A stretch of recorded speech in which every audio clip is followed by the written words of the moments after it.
Good morning, good afternoon, good evening, and welcome to this webinar on how to pre-think assumptions. My name is Rajat Sadana. I'm one of the co-founders of e-GMAT, and I'm going to be your main host today.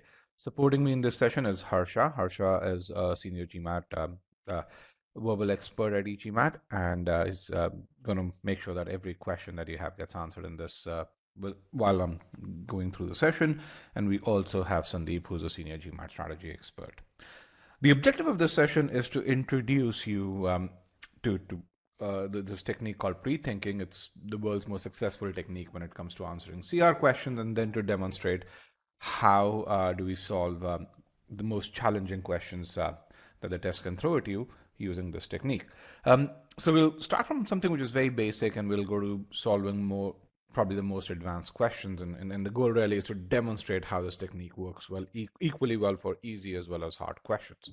And to make sure that you get the most out of this session, we did send a few free video lessons for you to work on. They were on introduction to assumptions and the two argument structure related video lessons that were on pre-thinking, logical gap, and two entities, with the objective that as you go through these video lessons, you'll get a foundation on how to read arguments, how to visualize them, and that again will enhance that foundation or amplify that foundation here. If you've not gone through these video lessons, they are on the top left-hand corner. They are also in a part of your free trial or part of your paid course. So post this session, if you've not gone through them, please make sure to revise those lessons. This will just enhance the impact that this session will have. Also, this is our last verbal session for the year. So, and this has been a phenomenal year for e-GMAT. So I'm really excited to do this, and I'm really honored that I'm the one who's hosting this one. And tomorrow we have our last quant session. That's a free algebra webinar, and you can register for this using the link below. That's again exactly 24 hours from now. And then next year we start with a free GMAT strategy webinar. In this webinar, again, this is something that I'd host as well, where we'll look at how to build that personalized study plan to score a 720, 730. And this, is regardless of what your starting score is. And we'll also talk about what metrics to track and in general, bust misconceptions about the GMAT, where people think, hey, the first 10 questions, this is how I should approach them, X, Y, or Z. And we're going to look at how the GMAT's structured and how should you address preparing for the test. Okay. Let me hide that. Let me know if you need the links, and we'd be happy to share them later on. With that, about 65 students here in the webinar. I want to kind of get to know a bit more about you guys as to when do you plan to take the test, and let me get to know this.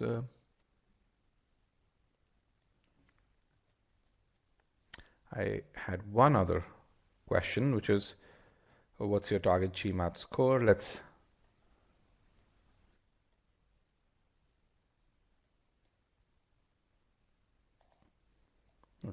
get this one. What's your current GMAT score here? And then we're going to go towards what's your target GMAT score.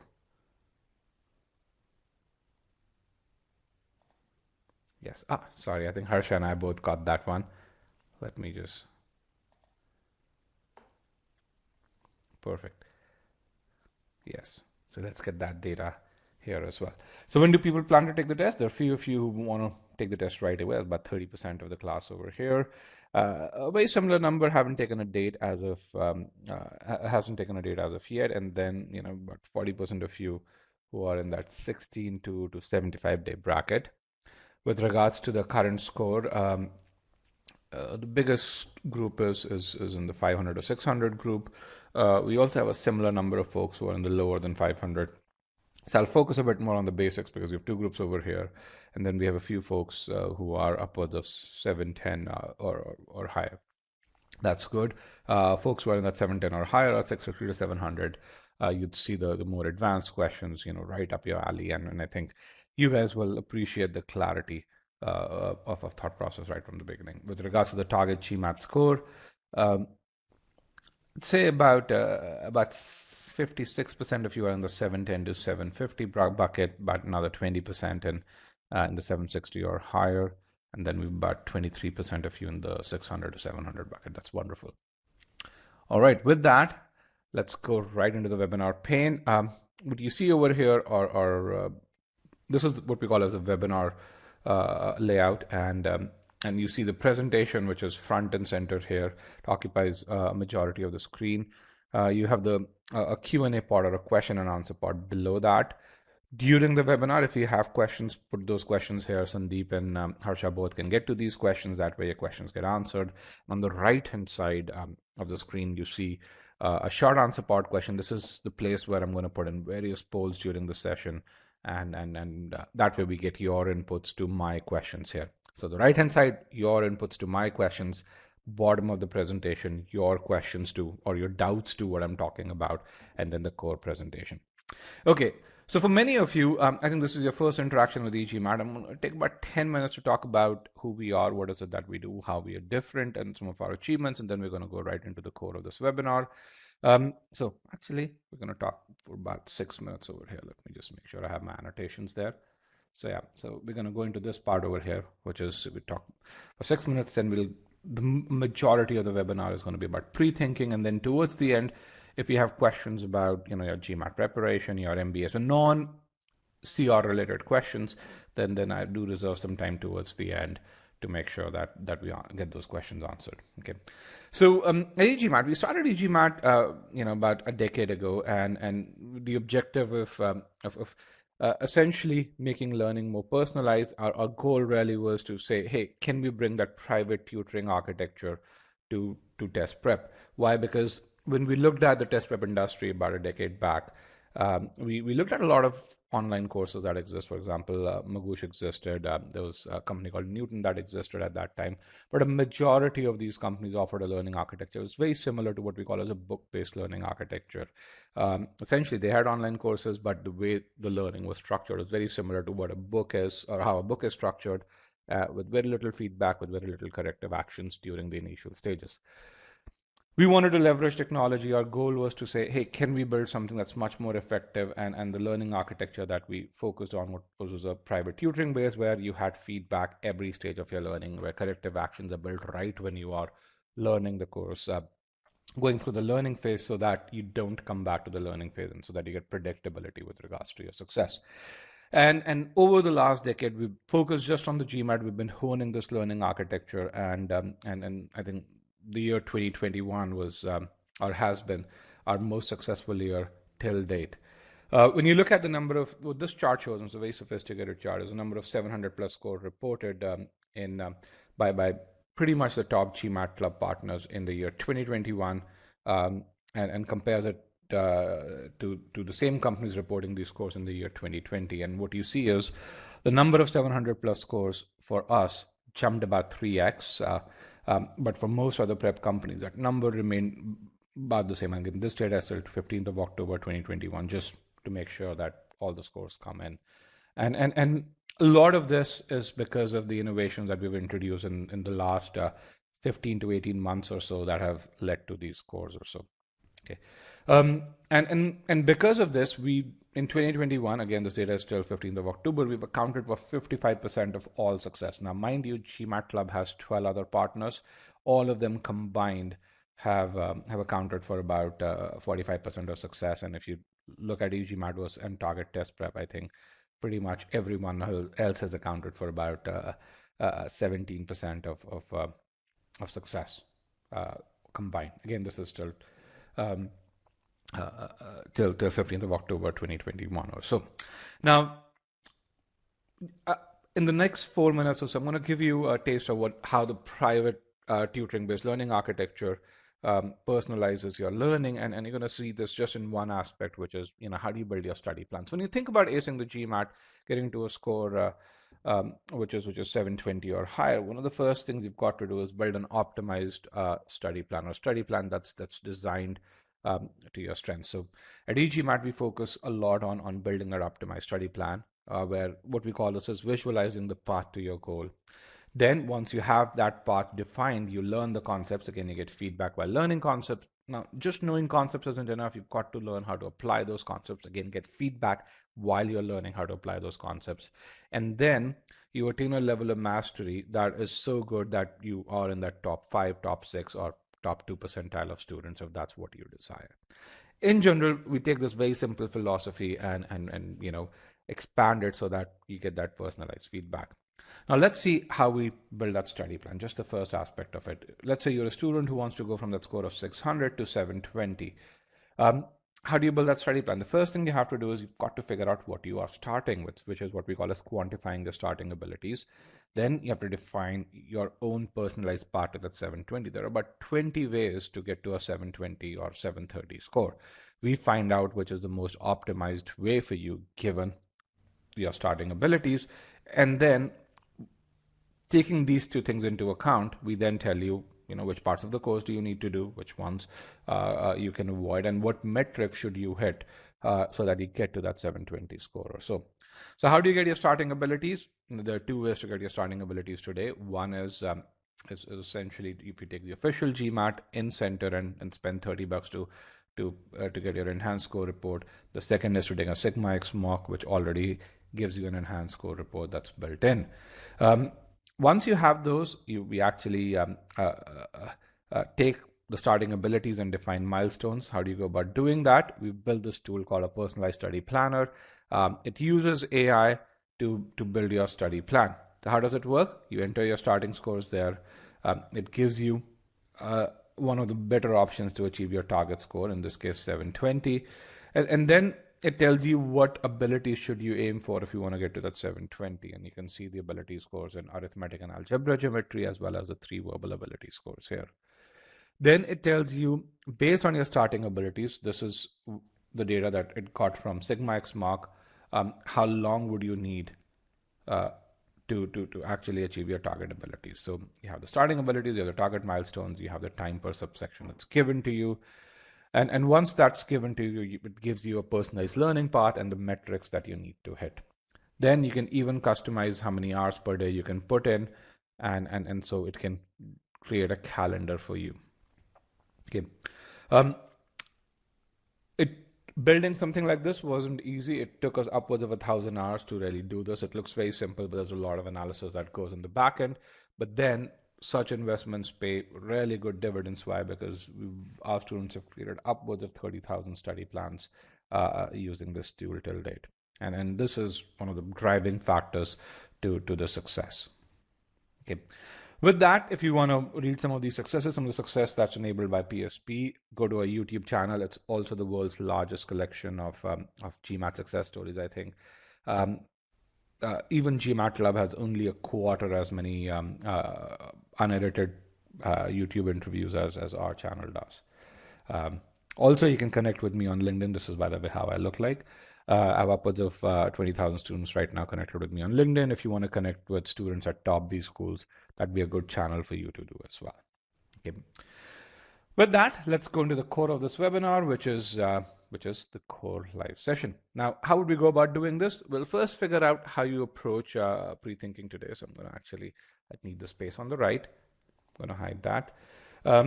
So we're going to look at how you approach assumption questions today, not pre-thinking. Then we're going to build a foundation towards pre-thinking. This is what we call as a pre-thinking exercise. We'll look at 3 arguments. One of them is a full-length question. The other 2 are simple arguments itself.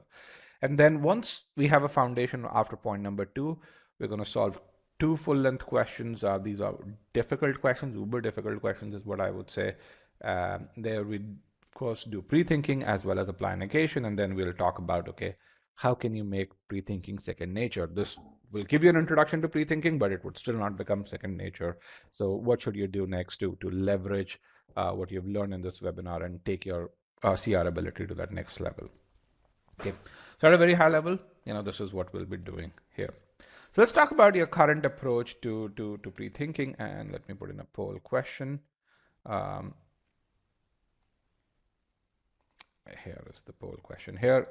So before I do this, I want to make sure we define what pre-thinking is. Now, pre-thinking is thinking of one assumption in your mind in about 15 seconds, and you do this before you start looking at answer choices. Now, an argument can have multiple assumptions. Our goal is not to find all the assumptions. Our goal is to find just one assumption. When you become a skilled pre-thinker, you should be able to do this in about 15 seconds or even less. That's what a lot of our students report to us. And you do pre-thinking before you start looking at answer choices. The moment you look at answer choices, you consume new information. You can throw pre-thinking out of the window. In fact, this is one of the hardest things that students struggle with.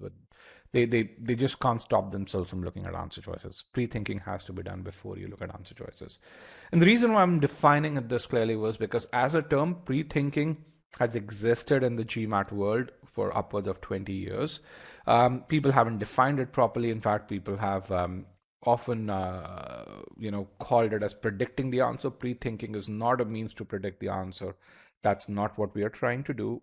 Pre-thinking is a means to ensuring that you comprehend the argument properly, that you can figure out what the logic that the author is using to arrive at the conclusion.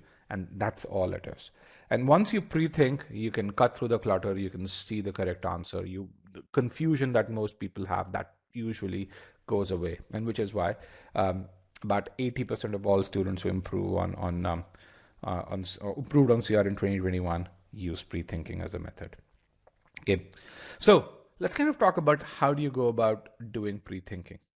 So there are two methods that people use to solve assumption questions. I want you to tell me which methodology do you use. Is it method one, where you read the argument, go to the answer choices and do a back and forth till you reach the final answer? Or is it method two, where you read the argument, pre-think the assumption, and then you go to the answer choices and then come back only if you need to? Which method do you follow today?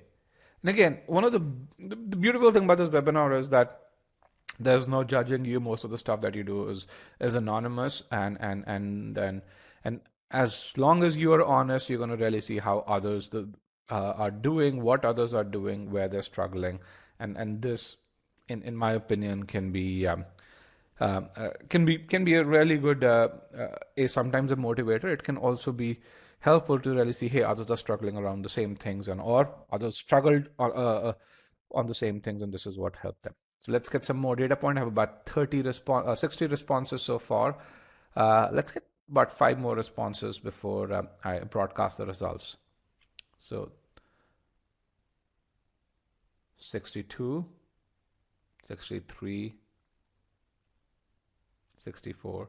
All right, let me end the poll and broadcast the results. So about 44% of you do not use pre-thinking. This is the non-pre-thinking approach, and this one is the pre-thinking approach. So about 56% of you use the pre-thinking approach. So if you're already here, this session should make you a better pre-thinker. You should be able to really do it. You should become more methodical when it comes to applying pre-thinking. If you are here, hopefully I'm able to motivate you to try pre-thinking and get better, improve your CR ability overall. All right, now pre-thinking is a method, but to be successful, to apply that method, you need to have certain core skills. And one of the most important core skills when it comes to CR questions is the skill to visualize. A lot of people, when they read CR arguments, they just read them in one go. And let me just put in a yes no poll. How many of you do that? Read a CR argument in one go without pausing or without thinking about what you've read. And again, be honest over here. Okay, some of you do that. Here, we're not going to do that. We were going to read an argument. We're going to pause multiple times while reading the argument, and we're going to visualize. This is one key skill that you've got to build if you want to do well on the GMAT. It helps you not just with critical reasoning, but tremendously with reading comprehension as well as with sentence correction. And let's just imagine what visualize means. So think about a scenario where the conclusion says, hey, let's say the author makes a prediction that the seawall, he's talking about a seawall, and you're talking about high waves on the sea, and the seawall will be able to sustain the high waves. So when you read that conclusion, you should be visualizing a seawall, you should be visualizing high waves, and then you'll be visualizing a few scenarios that the argument's talking about. That's really important that you pause and do that. Similarly, if the author says that a majority of vaccinated people do not spread the coronavirus, then think about 100 people, divide them into two groups, one group smaller, one group larger, and think that that smaller, all of these are vaccinated, of course, and think that only about 20 of vaccinated people are spreading the coronavirus, the other 80 are not. That visualization helps connect the dots, helps reject incorrect answer choices. Swami has a great question. How do we visualize with timing, say 2 minutes per question? Swami, that's where visualizing while learning is really important because, frankly, once you visualize while learning, visualizing within that time constraint is becomes fairly easy. How many of you think? I'm going to put in another yes/no question. How many of you think GMAT's a test of speed?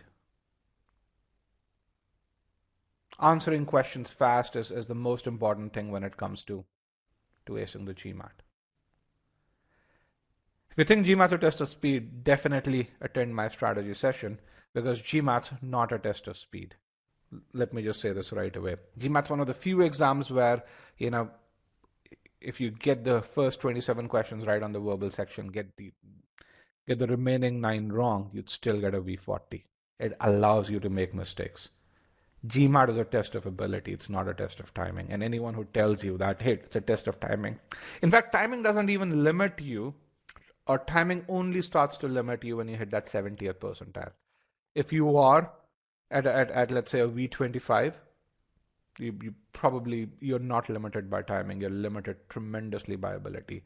If you hit a V35, timing might start to limit you, but not for more than 2 to 3 points. And this is something that a lot of people don't understand about the GMAT. So GMAT's not a test of timing. GMAT's a test of, again, as I said, building ability using the right methods or so. Another piece, you can't ace the GMAT by using tricks. Okay. The second piece. So the questions that you're asking are great.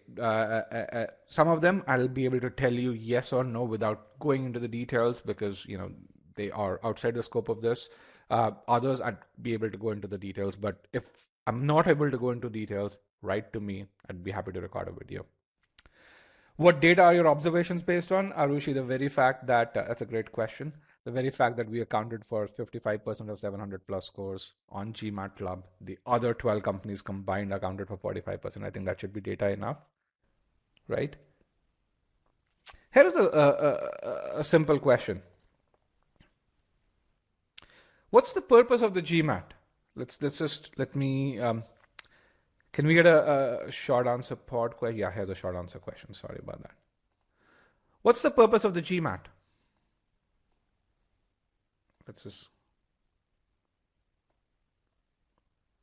Has anyone gone to the GMAC's website and figured out why was the test even created? What is the purpose of the test? Okay, it measures this, but what was? Yes, to gauge your preparedness for business education. Absolutely. Okay, it's one of the only tests in the world that was designed to gauge your preparation for the next level. Okay, anyone knows what the GRE has, what you guys have said? Anyone knows what the GRE was designed for?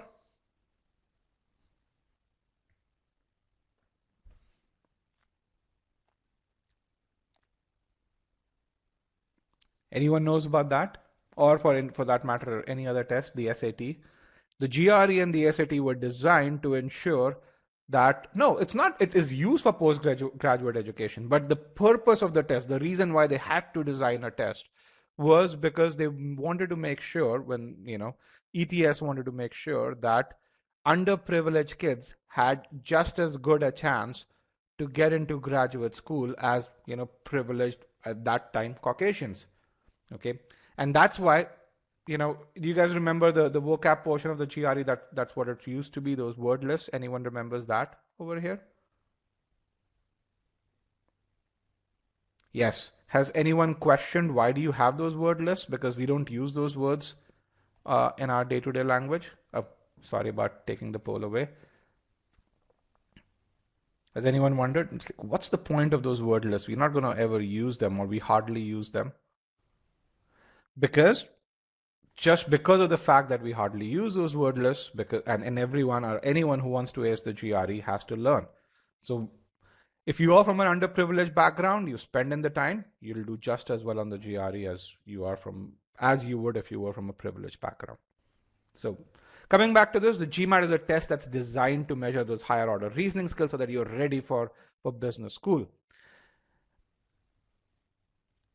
Okay, now on the when you become an MBA, are you paid to make good decisions? Or are you paid to make fast decisions? In today's world, good versus fast, what are you paid to make? Actually, no, you're paid to make good decisions. It's not fast. You have to do them in a reasonable amount of time, but no one's going to give you a problem and say, hey, give me a decision in about 10 minutes. They'll give you 2 hours, 3 hours to do that, right? You can't take 2 years because then the opportunity would go away, but it's primarily good decisions. The GMAT's designed to be the same. It's designed to make sure that you have a good approach to solving questions. And if you build that good approach, timing will not be a problem. Okay, just remember this. And that's why you would never see anyone from e-GMAT talk about shortcuts on the GMAT. Because while they work on some questions, they don't work everywhere. So 3 skills that we'll focus on. The first one, visualize, really important. Okay. The second one, understanding how the author arrived at the conclusion. And so this is where you not only visualize the conclusion, you also connect the reasoning that the author has used to arrive at the conclusion. And then this is where the pre-thinking method comes in, which is formulating that falsification questions. Okay. So these are 3 things that we'll do. This is, the pre-thinking part, but the first 2 are really important if you want to do anything in critical reasoning. Okay. So with that, one thing that I will tell you is each one of you each one of you is an innate pre-thinker. And I'm going to prove this by giving you a very simple argument, an argument that you can visualize right away. And because you'd be able to visualize right away, a majority of you would be able to come up with the correct assumption. So with that, here is the argument. I want you to tell me, what does the author assume here?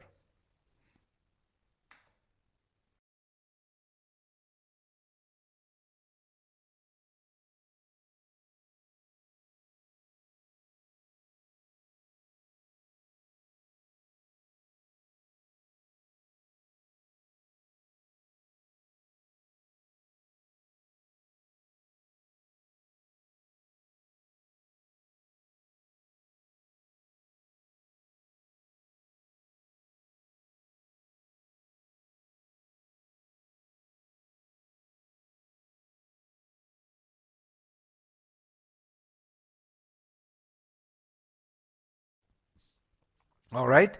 You see there's so many good responses here. Score of 500 is not enough. Score above 500 is required. You need more than a score of 500 to get into Ivy League. The marks do not equal the cutoff score. Okay. 500 isn't good enough. Again, all of them really good responses. And the reason why you're able to do this is because you can visualize this right away. You probably think about this day in and day out. And so once you build that skill of visualization, the point that I'm trying to make is you'd be able to pre-think assumptions right away. There are no answer choices here, by the way, right? So what does this argument do? It says, hey, it presents a data point to you. It says, hey, this is guy called Joe. Okay, he got this one score called 500 on the GMAT, and then based on this, the author makes a claim. He says makes a prediction. This claim is not a causal claim; it's a predictive claim. He says that therefore Joe will not get admission into an Ivy League college, but a very, very specific college, that's an Ivy League college. Okay, so when he goes from that data point presented in the first line to that prediction in the second line, he makes a jump, and that's where the assumption's hidden. And what's the assumption? A score of 500 on the GMAT for someone like Joe is unacceptable to Ivy League colleges. Now, you got most of it right. Most of you did not focus on this part over here. And this is kind of just one learning that I want to make sure that you take from this very simple argument is when it comes to the assumption, it's linked to the conclusion. And the conclusion, the author says Joe will not get admission into an Ivy League college. He's not saying the Prince of Saudi Arabia will not get admission in an Ivy League college. And hence the assumption has to have this piece over here. Okay. Or in other words, if the statement were a score of 500 on the GMAT for the Prince of Saudi Arabia as unacceptable, that would not be the correct assumption. Okay. So with that, I want you to tell me what is an assumption. Okay. what's the definition of an assumption? I'm going to remove broadcast results so that you get in your answers here.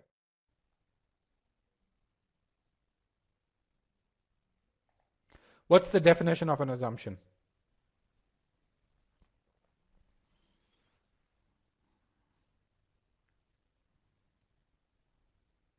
I have 10 answers, 11 answers, 15 answers. Let's get to 20 before I broadcast results.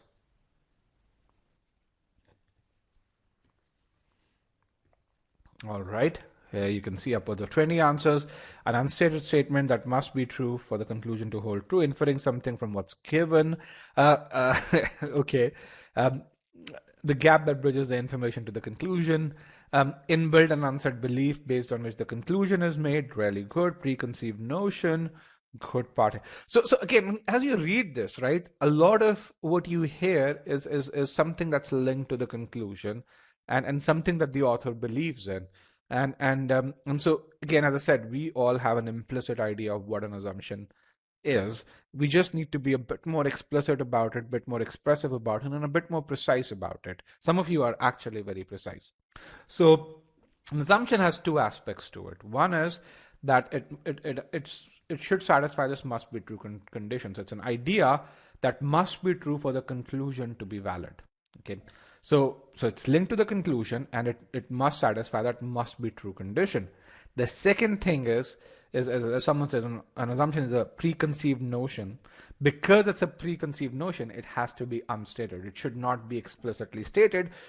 In an argument, you have a factual part and the claim part. You should not be able to infer that assumption or the from the factual part of the argument.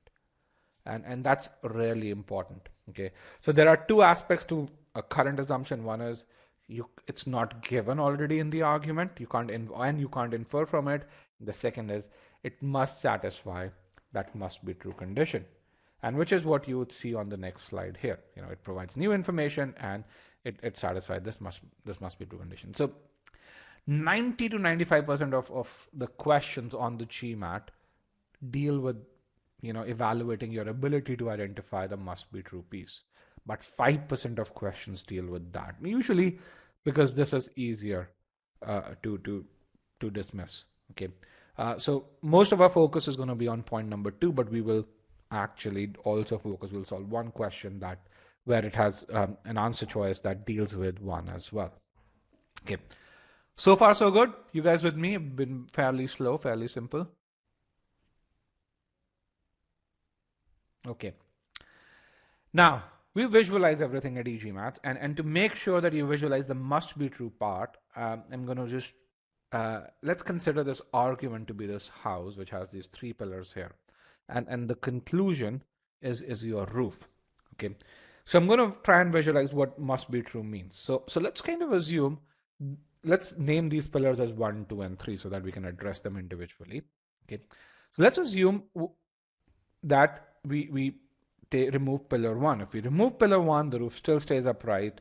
Because the conclusion is not destroyed, statement number 1 is not an essential pillar. It's not a must be true statement. It's not an assumption.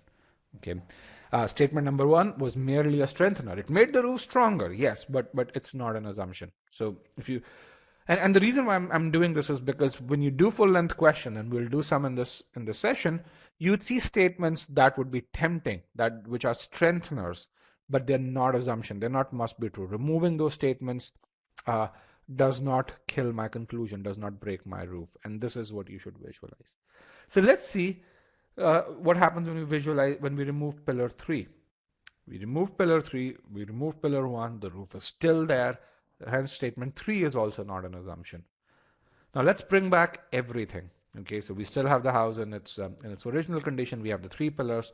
Now, if we remove statement or pillar number 2 and the roof caves in, that's what an assumption does. If you remove that pillar, the conclusion breaks down, which is the roof caves in, and that's the testament of a correct assumption. Does that help you visualize? Yeah, well, this one's no longer a roof. This one's a broken roof, but yeah. Just to really tell you, as you solve questions, you'd see these attractive looking, tempting looking answer choices. These are 1 and 3.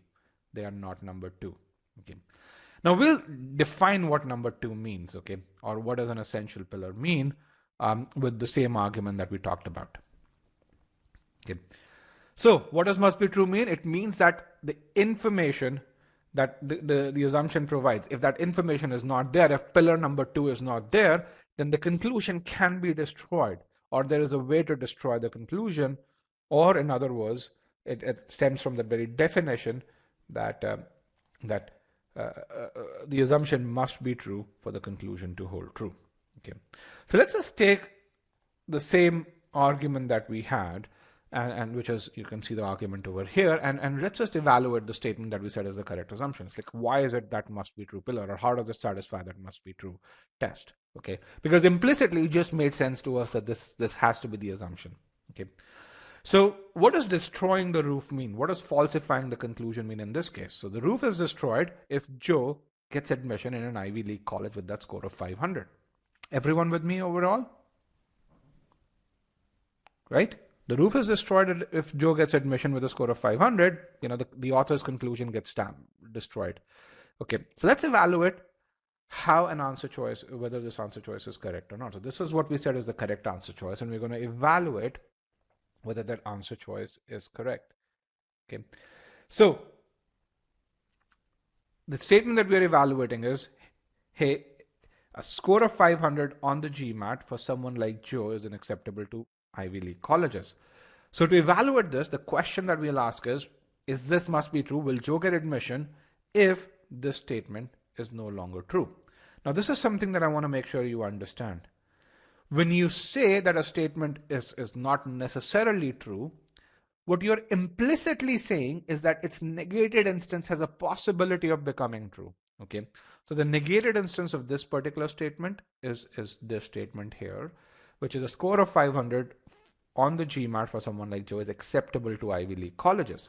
When this statement becomes true, then let's see what happens to the conclusion. Does the conclusion break down?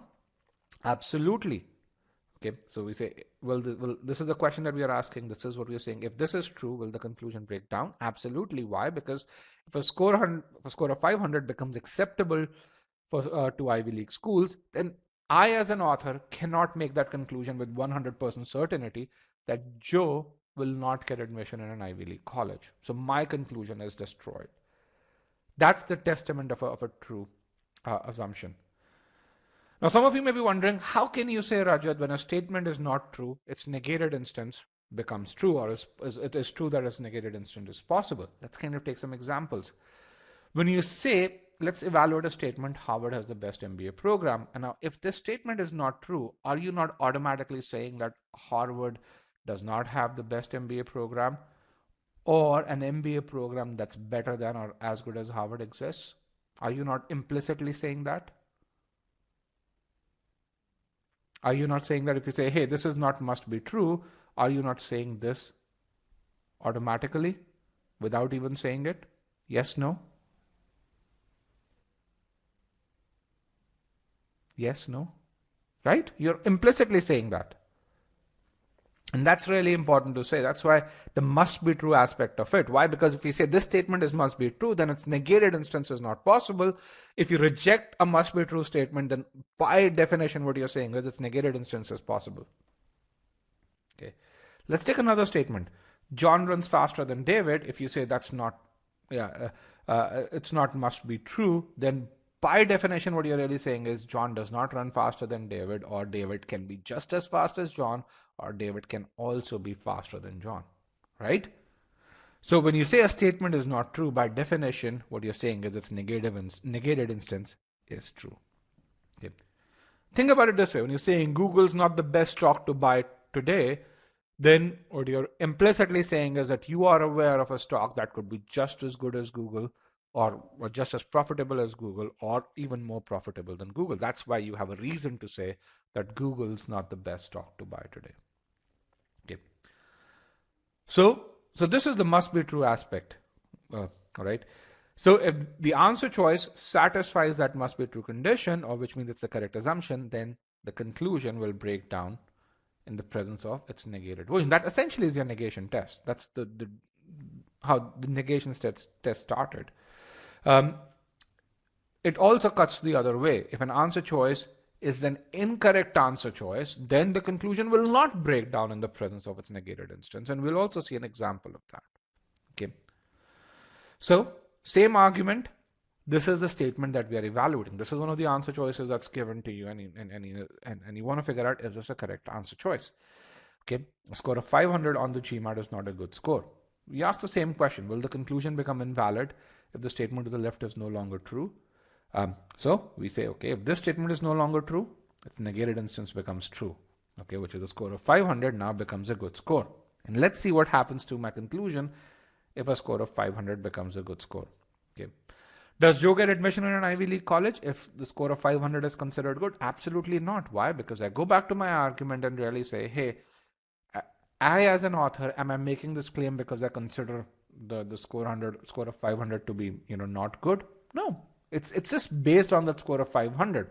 Even if you increase that score to 700, my argument remains the same. Okay, the logic doesn't change, and which is why it's also important to understand the logic behind this.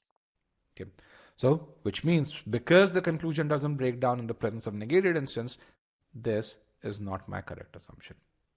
Okay, this is something that we'll do on our YouTube channel. I want you to tell me if this is the correct assumption or not. Okay, so this was a brief introduction to what an assumption is. Okay. You probably saw a bit of what visualization is. You probably saw, how do we use the author's logic to formulate the falsification question. Now, the one argument that we focus on was fairly simple. Now we're going to up the ante a bit. We're going to go towards more challenging arguments. Okay.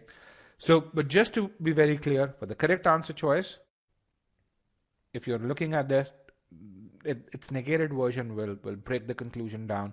For the incorrect answer choice, the conclusion will continue to stand in the presence of its negated version. Very similar to if you visualize the house, and if you remember, when we removed pillars 1 and 3, the roof continued to stay upright. The conclusion continued to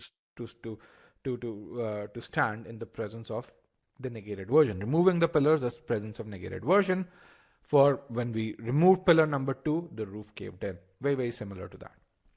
Does that make sense? So far, can you really see how that parallel applies here?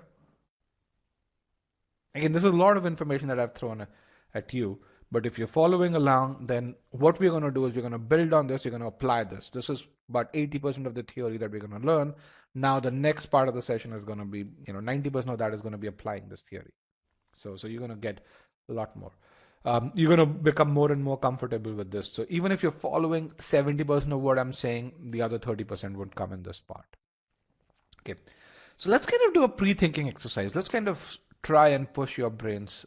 So what I'm going to do is I'm going to throw an argument at you. I want you to get a pen and paper ready. I'm going to give you ample time. So I'm going to give you 2.5, 3 minutes. It's just a pure argument, no answer choices. And I want you to tell me what is the assumption.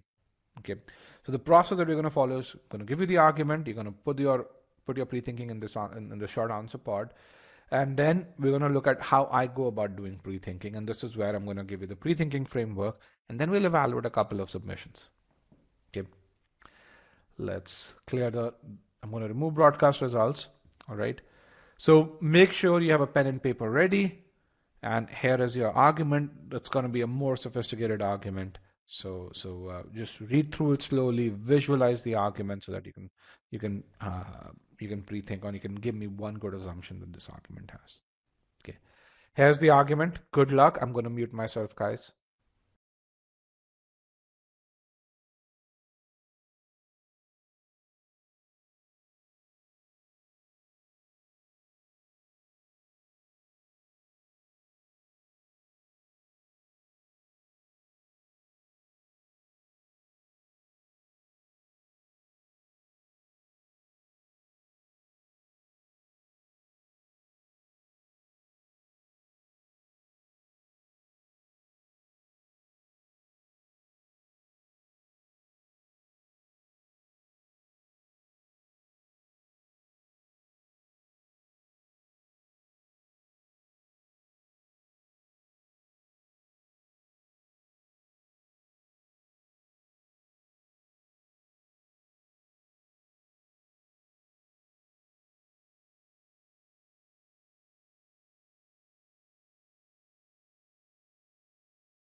All right, last 10 seconds, get those answers in. 5, 4, 3, 2, and 1. All right, I want to see a few more responses before I broadcast the results. Okay, let me broadcast results so that you guys can see that. About 14 to 15 responses here. Okay. And you can see the results. One's increased effort on research implies decreased effort on teaching. Okay, they're talking about the effort that people put in. The motivation of the professors is based on the reward system. All right, interesting response. Research does not enhance student learning more than traditional teaching. Okay. Interesting response. Research faculty is not proper for tenured professors. Facility is not proper for tenured professors. Okay, interesting. Argument fails about if tenured lecturers enhance student learning more than full-time professors. So really good. One of the things that these responses do is it helps me understand the way you're thinking, and I would categorize your responses in 3 different categories. The first category is those that are, I would say, close to the perfect answers, but I saw 1 to 2 responses that are good, close to good. I mean, you're thinking in the right direction, you have the logic right. Then I saw about 30% of responses, so I think about 23, 24 responses right now. When I counted, it was about 18. So I saw about 5 to 6 responses where you were thinking in the right direction, but your response wasn't precise at all. And then I saw others where you were actually refuting or you were going against the facts that were given in the argument. And that's something which, again, in the context of GMAT critical reasoning is not allowed. You're given facts, you're given the conclusion, you have to take them as is. It's a test of logic. It's not a test of refuting the information that's given in the argument itself. So let's see how we will get to our assumptions here. Okay. So the first thing we're going to do is we're going to focus just on the conclusion. We're going to understand the conclusion. We're going to figure out what the author is trying to say. We're going to visualize and assign those numbers. Okay. Then we're going to look at the logic that the author uses, and then we're going to ask a very specific pre-thinking question.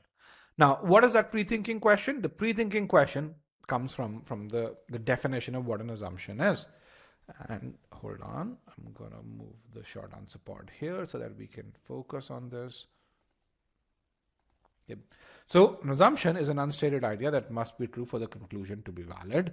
So what it means is, if you remember the house visualization, without the assumption, the roof will come down or the conclusion will break down. So in other words, your assumption is built around scenarios in which the conclusion breaks down. That's really important. Why? Because if you think about a house, where would you put an essential pillar? You would figure out, okay, this is where the roof is likely to cave in, and that's where you're going to build an essential pillar. So similarly, or put an essential pillar, an assumption is built around those scenarios where we know the conclusion will break down. So if you want to figure out assumptions, you need to figure out in what scenarios will the conclusion break down, and just put assumption as a protector over there. Does that make sense? To figure out what an assumption is, let's figure out what's breaking the conclusion. What's the scenario in which the conclusion breaks down?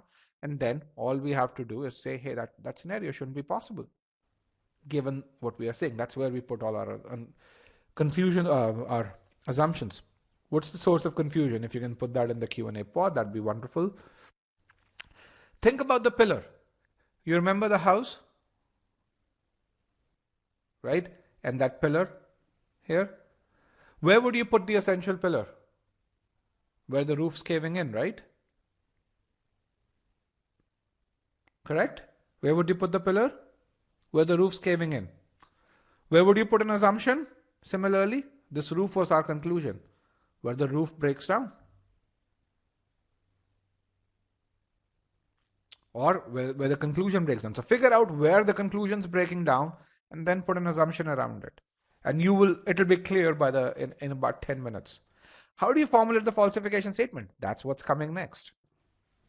But this is the general principle that we'll be following. Okay. So your falsification question that you're asking is, under what circumstances, given the facts in the argument, will the conclusion break down? Okay. This is as generic as the definition of what an assumption is. So write this down. We'll be using this question no matter what the argument. Okay. We'll be using the same question again and again, and you'll use the same question for every, same pre-thinking question for any question that you're trying to solve. Okay. Under what circumstances, given what's provided to me, will the conclusion break down? Okay. So this is our argument. Let's kind of figure out, first of all, which statement is my main conclusion. So I'm going to give you a poll question. I've divided the entire argument into 3 statements. This poll question has 4 statements, so please don't select statement 4. That doesn't exist. Out of the first 3, which statement do you think is the main conclusion? Which statement do you think is your main conclusion? Let's get those answers in. 5, 4, 3, 2, 1. Let me end the poll. Come on, guys, let's get at least 50 responses here. Which statement is the main conclusion out of these 3? I have 44,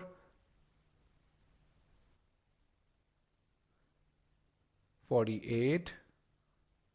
Good. I think we've crossed 50. Let me end the poll, broadcast the results. So 52% of you think statement 2 is the main conclusion. You guys are absolutely correct. Okay. A lot of you think statement 1 is the main conclusion. Okay. And the reason why a lot of people think statement 1 is the main conclusion is because it uses this word concludes.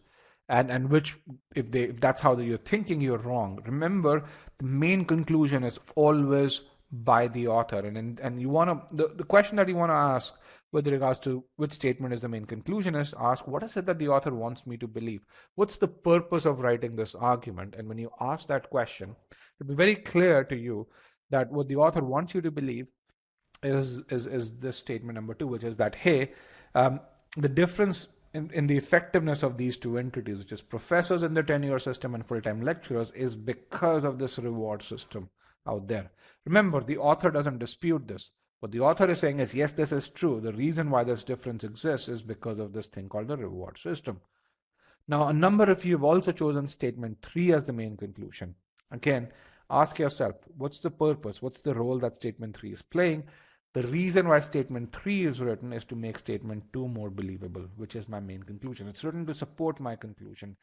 This is not what the author is claiming from this. This is a data point that's given to you. It's a factual piece of information that's given to you to make statement 2 more believable.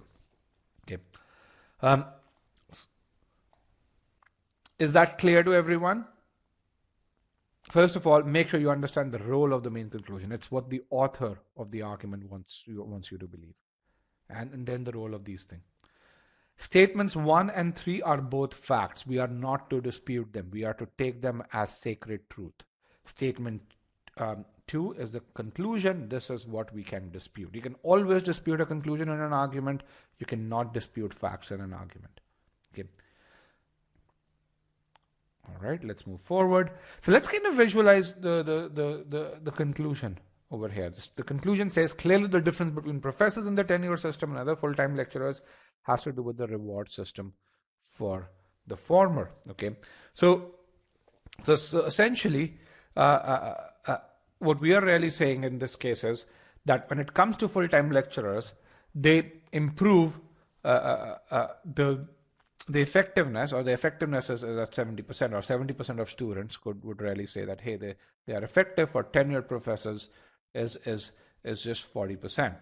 So that's one visualization that you can do with regards to this. Or you can say if they're teaching 100 students, 70 students improve with full-time lecturers, 40 students improve with tenured professors.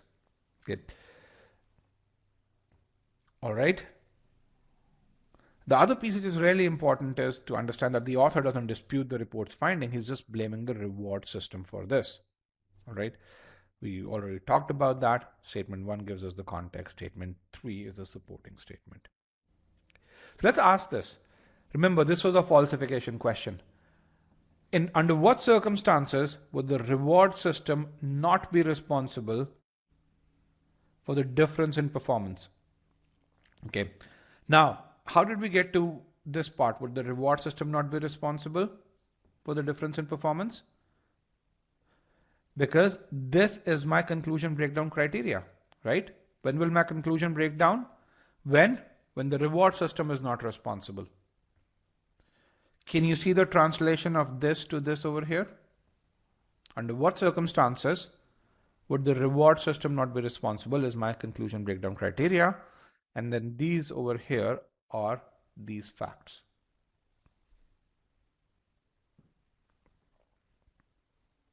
Can you see that translation? Yes, no?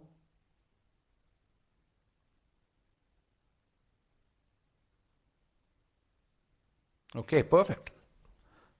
Most of you can see this. Okay. Now let's go over here. I want you to now come back to this one statement here. I want you to tell me, what does this word greater talk about, or what does statement 3 talk about? Let me put in another poll question. And Harsha, if we can get that poll question here, please. Yes. Yeah, whose reward system does statement 3 talk about? Thank you, Harsha. Perfect. Whose reward system does statement 3 talk about? Does it talk about, and this is statement 3, remember, just tenured faculty, just lecturers, both tenured faculty and lecturers, and neither tenured faculty nor lecturers?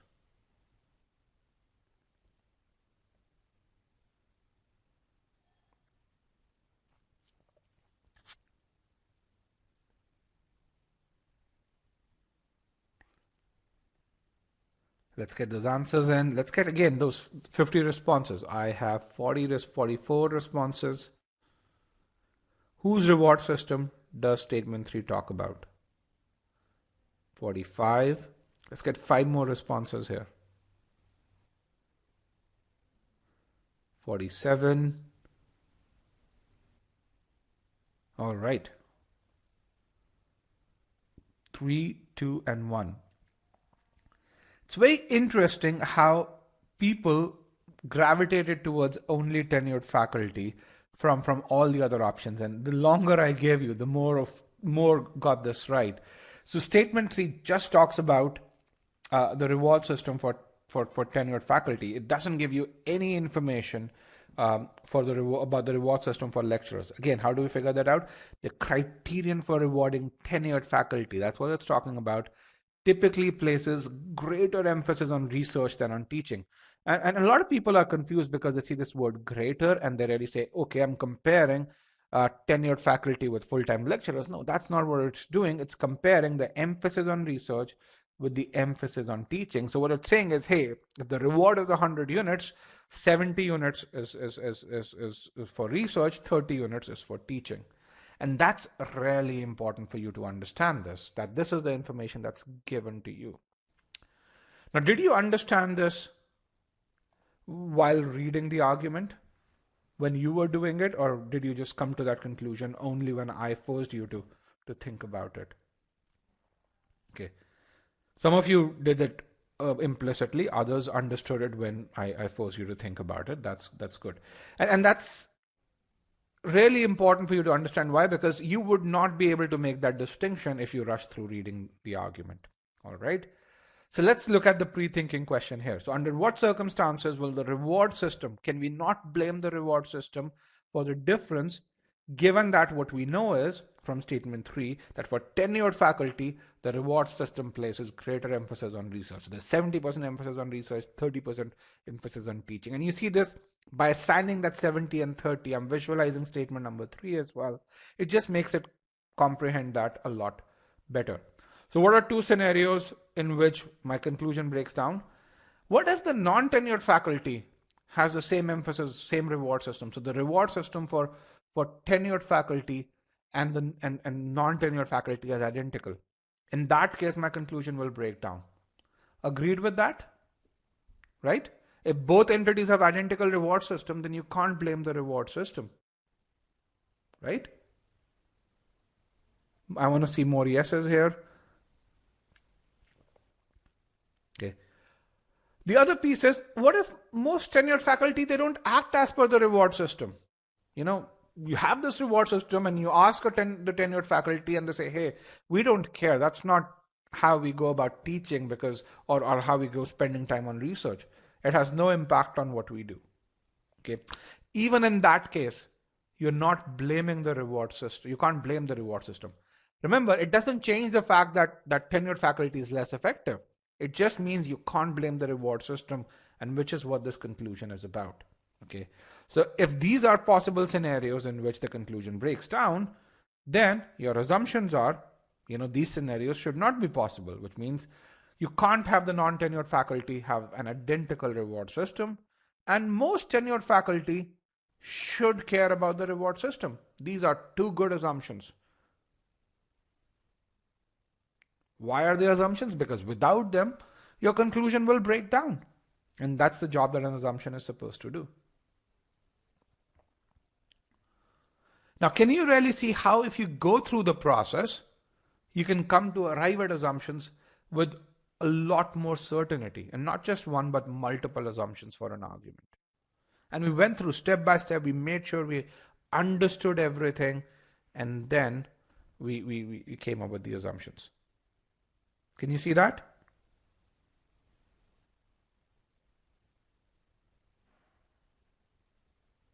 Yes, no. I'm still wondering, scratching my head. Okay.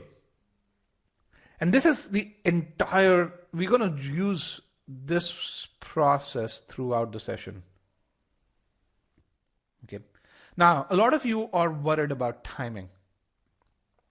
How many of you are worried about timing? Say, man, this is so many steps. I thought I would look at some keywords, reject the answer choices, and do this. Okay. Now, I'm going to address the timing piece. But before that, does this seem logical? Tell me.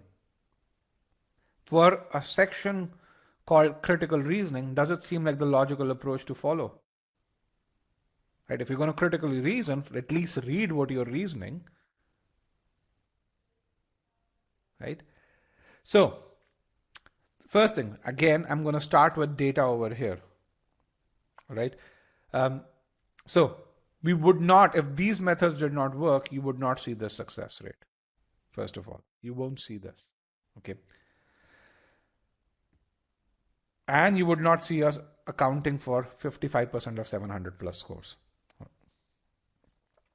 Also, not just that, most 730 plus scores, most 100-point score improvements, and most comeback stories over there. And this is us, and this is 12 other prep companies overall. So this is difficult. I will tell you this. If you want to get to 90th percentile, if you want to score 750, which is 98th percentile, you have to do difficult things. All right. And there will be times when you'll be frustrated. But if you persist, you will succeed. That part I can guarantee. So this is how you're going to feel. Let's say you are this guy who's starting at step number 1, where your accuracy to answer assumption questions is in that low area. And again, this low is relative, so for you, for some of you, it would be 50%, for others, it may be 60%, for some, it would be 30%, but again, it's all relatives. So that's why I put qualitative numbers here, low, medium, and high, and not quantitative. When your time to answer questions is medium, so maybe it's 2 minutes, maybe it's a minute 30, maybe it's 2.5 minutes. So whatever it is, medium could mean different things for different people. The first thing you're going to see when you start pre-thinking is that time to answer questions, that time goes up, your accuracy goes up. And when that happens, knowing as many students as I know of, most of you will not be happy with number 2, but you'd be like this guy who's worried about timing. And correct me if I'm wrong. That's how you would feel. You won't worry about, hey man, my accuracy suddenly went from 30% to 65%. but you'd say, hey, I'm taking 3.5 minutes to answer questions. Yes, that's going to happen. It's a new process that you're doing. You're doing multiple steps. That's a time where I want you to make sure that you persist with pre-thinking, because this is going to happen. Any new thing that you learn, you take a lot longer. You have to go slow. You have to build that visualization muscle. Okay.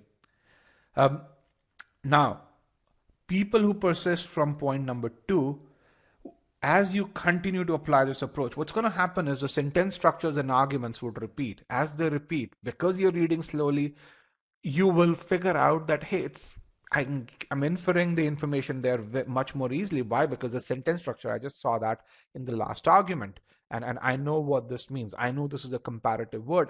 The visualization comes right away. So when that happens, the time to answer questions will come down drastically while your accuracy will go up. Why would that go up? Because with every mistake that you're doing, as you go from 1 to 2 and 2 to 3, you're going to figure out why you're making that mistake. You're going to not make that mistake. Again, if you go slow, only if you spend those 3 to 4 minutes answering questions and another 5 minutes revising those questions, you will get to from 1 to 3 much more quickly. Now, once you go to 3 and the hysteresis will set in, you will never do anything without pre-thinking. Again, if you are an engineer, you know what hysteresis is. If you're not an engineer, then don't worry about that term. Okay. And once you reach point number 3, that's when you'll say, oh, now I know. And I started at 20-30%. I'm now at 70-80% accuracy. My time to answer questions is good. For hard questions, I'm at 60% accuracy at point number 3. That's when you'll continue to do pre-thinking. This is where the refinement phase will come in, and you'll become faster and faster over there. The point that I'm trying to make is, once you start pre-thinking, you're going to take longer. If you persist with it, your time to answer questions on an average will reduce drastically. And you're going to see that if you go to GMAT Club, and one of the things that you can do with GMAT Club review system is read reviews, and they're chronologically organized. And you can see there are way more reviews for us than for anyone else. You can compare us with other prep companies. You will also see way more people talk about the pre-thinking process and how it helped them. And so we won't have that much success if this didn't work. Okay. Here's some, so that's, good statistical data, representative data, comparative data out there. Here's some anecdotal data. So there's a student who actually got a 740 despite skipping one RC passage completely. And he says, hey, understand the passage completely. Take your time. Equally important is pre-think. This one word will have the most impact on your GMAT score. Okay. Here's another guy who is currently studying at Booth. He's got a 770. When he had a 7 in a 700 attempt, his CR ability was, I think, 35th percentile. He improved that to 95th percentile in about 20 days. And this guy says, when it comes to 700 plus questions, you have to do pre-thinking. The reason to do this is to make sure that you focus on the logic and not deviate from the trap or out of scope answer choices when they show up. Okay. So again, go read this. You're going to really see people improve. Another guy who improved from 520 to 740. And again, when you get the PDF, you'd be able to click on these links. I think we have these links over here as well. And you can read the success story. So yeah, so I think Jim's success story is over here. You can click on it and watch it or read it. Okay. So with that, hopefully you have a much better idea what pre-thinking is. We have 3 more examples that we need to do. Are you guys ready to solve a full length question now, one with actual answer choices? Are you guys ready? Perfect. So this is an example where this is an argument that seems very simple, but if you don't focus on pre-thinking, if you read the answer choices without pre-thinking, if you don't focus on understanding what must be true, the answer choices will confuse the hell out of you.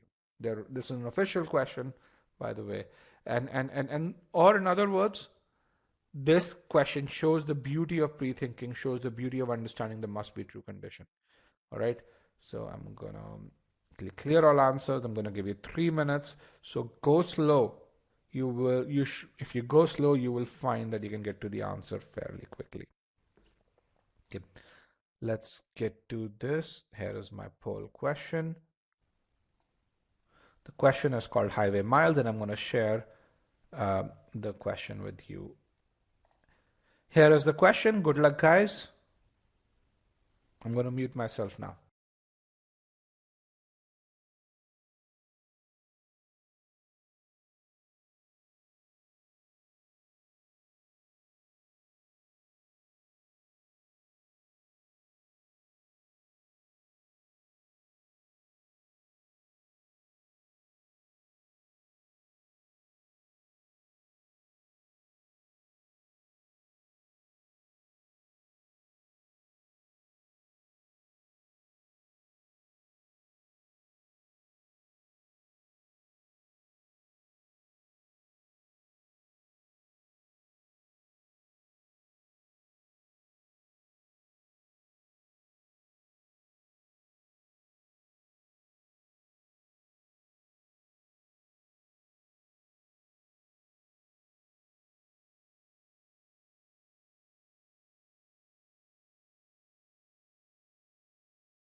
All right, last 20 seconds. Get those answers in, guys.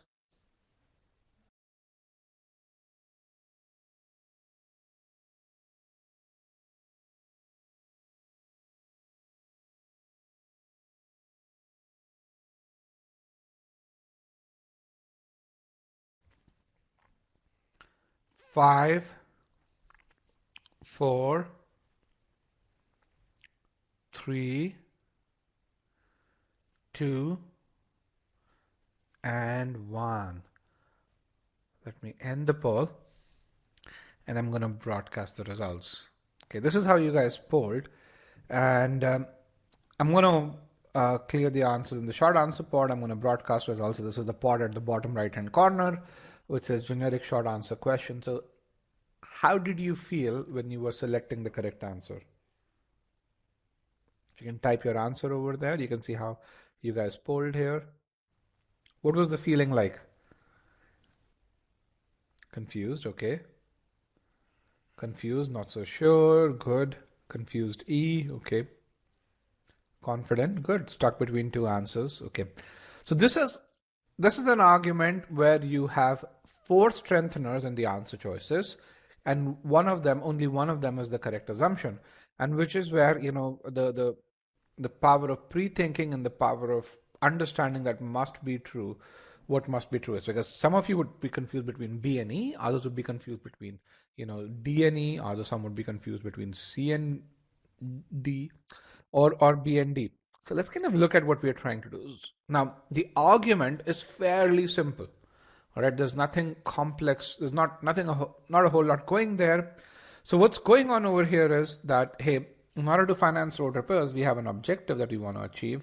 The Highway Commission is considering a 50% increase on a 10 cents per mile toll. Okay, and it's for vehicles using this toll highway. Now, there's something that you can extract out of it, which is that, hey, I'm paying toll on a per mile basis. That's something that you should extract. And this is, I'm paying 10 cents per mile. And what we are considering is a 50% hike. Now, the highway commissioner makes a claim. He says the toll increase, if you increase that by 50%, if this particular increase will increase the annual revenue by at least 50%. All right. So, and then if I go back to the question says, hey, what does the highway commissioner assume? What's the assumption made by the claim? Right. Now, this statement clearly, or this statement is my conclusion. Let's visualize this conclusion. It's really important to visualize this. Why? Because that's what would lead us to the answer. So the conclusion says that the revenue will go up by at least 50%, which means if last year, if the revenue was $1 million, this year the revenue would be, let's say, 1.6 by at least 50%. So it's here 1.6 million. It could also be 2 million. Doesn't matter, but it'll go up by at least 50%. Okay. Simple visualization, nothing too complex here.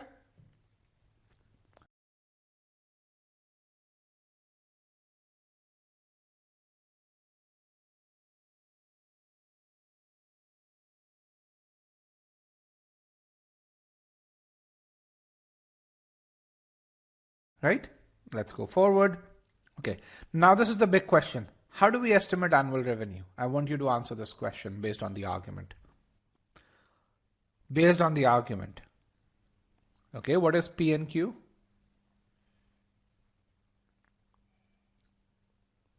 How do we estimate annual revenue? Based on information, okay, how many miles? Miles driven times toll charge, absolutely. Not just total miles, but both of them. Price per mile into number of miles, absolutely. Okay, that's really good. Annual revenue is toll per mile multiplied by total number of toll miles. Okay, that's as simple as that. Does everyone get it? This is what it is. Annual revenue is toll per miles multiplied by total number of toll miles.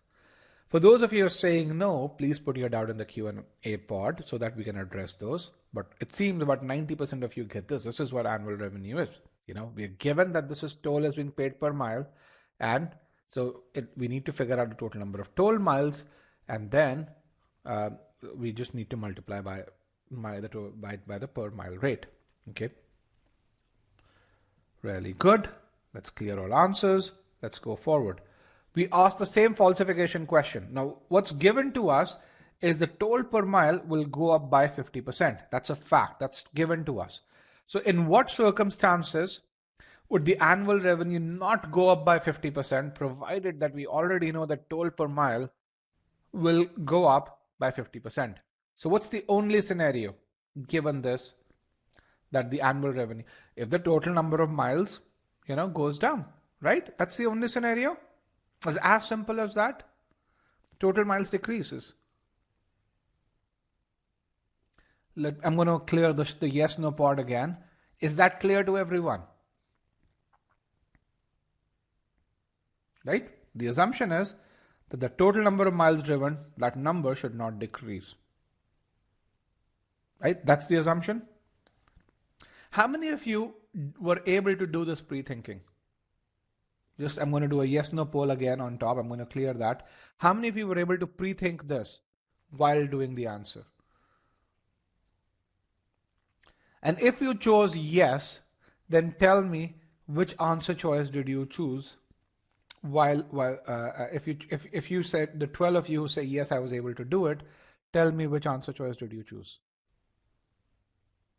All right, good. This is good. So a majority of people who actually were able to pre-think chose answer choice E, which is the correct answer. Those of you who weren't able to pre-think, I think a majority of you chose choices B or otherwise. Okay. Now, for those of you who weren't able to pre-think, I'm going to put a yes, no again. And just excuse me. Those of you who were not able to pre-think, can you really see how to go about pre-thinking now? If you were not able to pre-think? Can you see that how we first visualized the conclusion and then we went about it? If you cannot, then I would request you to come back to this portion of the argument when we watch the recording and look at it as how we went about doing this. Okay.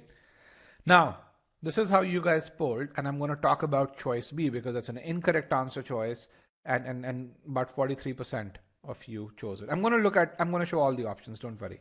We're going to evaluate each and every option. This is how you guys polled.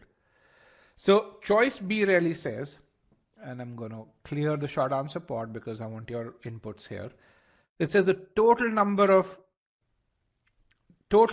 trips made on the toll highway will not decrease from its current level. Okay. Now remember, our pre-thinking said that the total number of miles traveled on the toll roads will decrease. So the question that we ask is, does that mean that the total number of miles traveled on toll roads will go down? Does it mean that? Does it mean with 100% certainty? The answer is no, it doesn't mean that. Why? Because if the number of trips go down, let's say last year we had 1,000 trips, and this year, because of the toll increase, we get to 900 trips. Does it mean that the total number of miles would go down necessarily? No, the number of miles per trip could increase, right? Number of miles per trip could go up, right? So it doesn't necessarily mean that I'm going to have fewer miles traveled. Okay. Why? Because if last year each trip was 50 miles, this year, even though you have 900 trips, each trip could actually be 80 miles or 90 miles or so. Okay, I will explain this again. Let's get into a notepad over here. Let's see, where are my notes?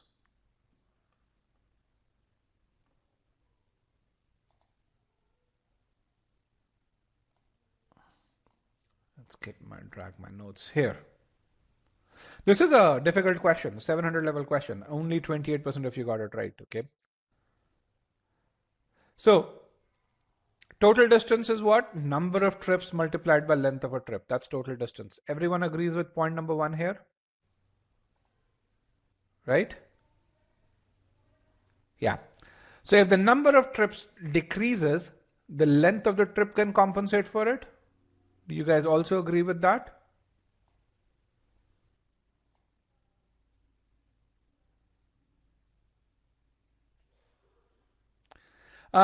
Forget about this. Again, listen to what I'm saying.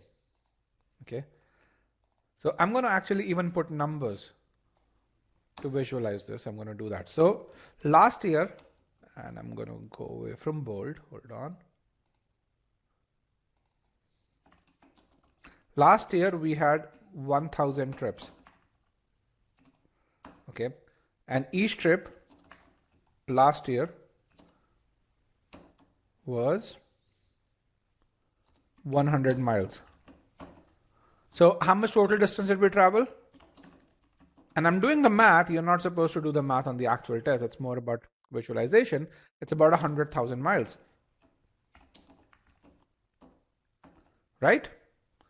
Now this year, let's say we say choice B is not must be true, so which means the number of trips can go down. Okay.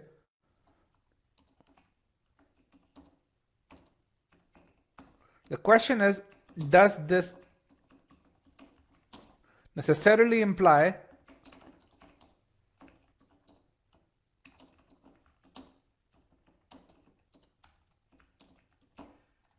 that the total number of miles will go down? The answer is no. right? Why? Because what if each trip is 150 miles, right? So then is choice B must be true? Does it satisfy the must be true test? Does it satisfy the must be true test? No, it does not.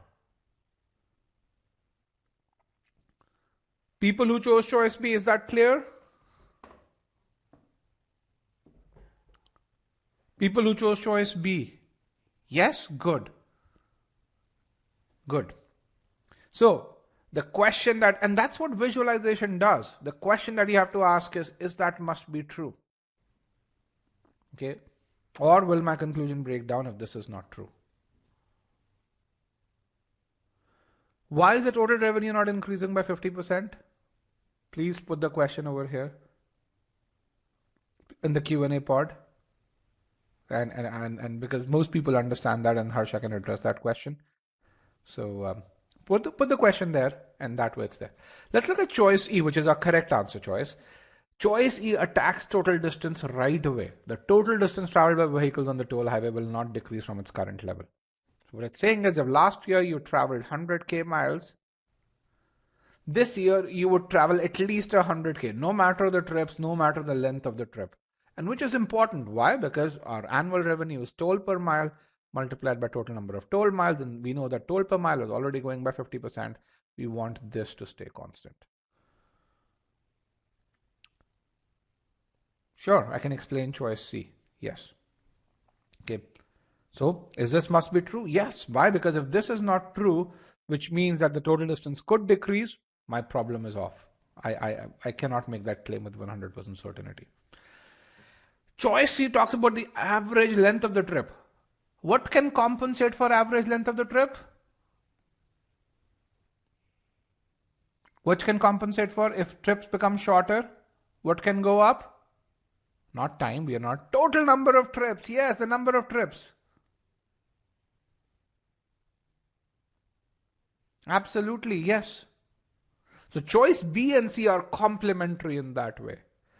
They are both strengtheners, good strengtheners, but not must be true. Okay. So what did you learn from this question? What was your takeaway?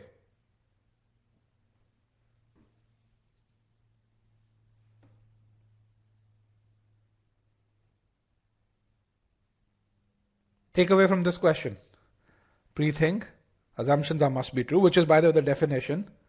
Very important to do. The reason why we did, imagine this, if you did pre-thinking, you wouldn't be worried about the number of trips. You would have the formula right then and there. Okay.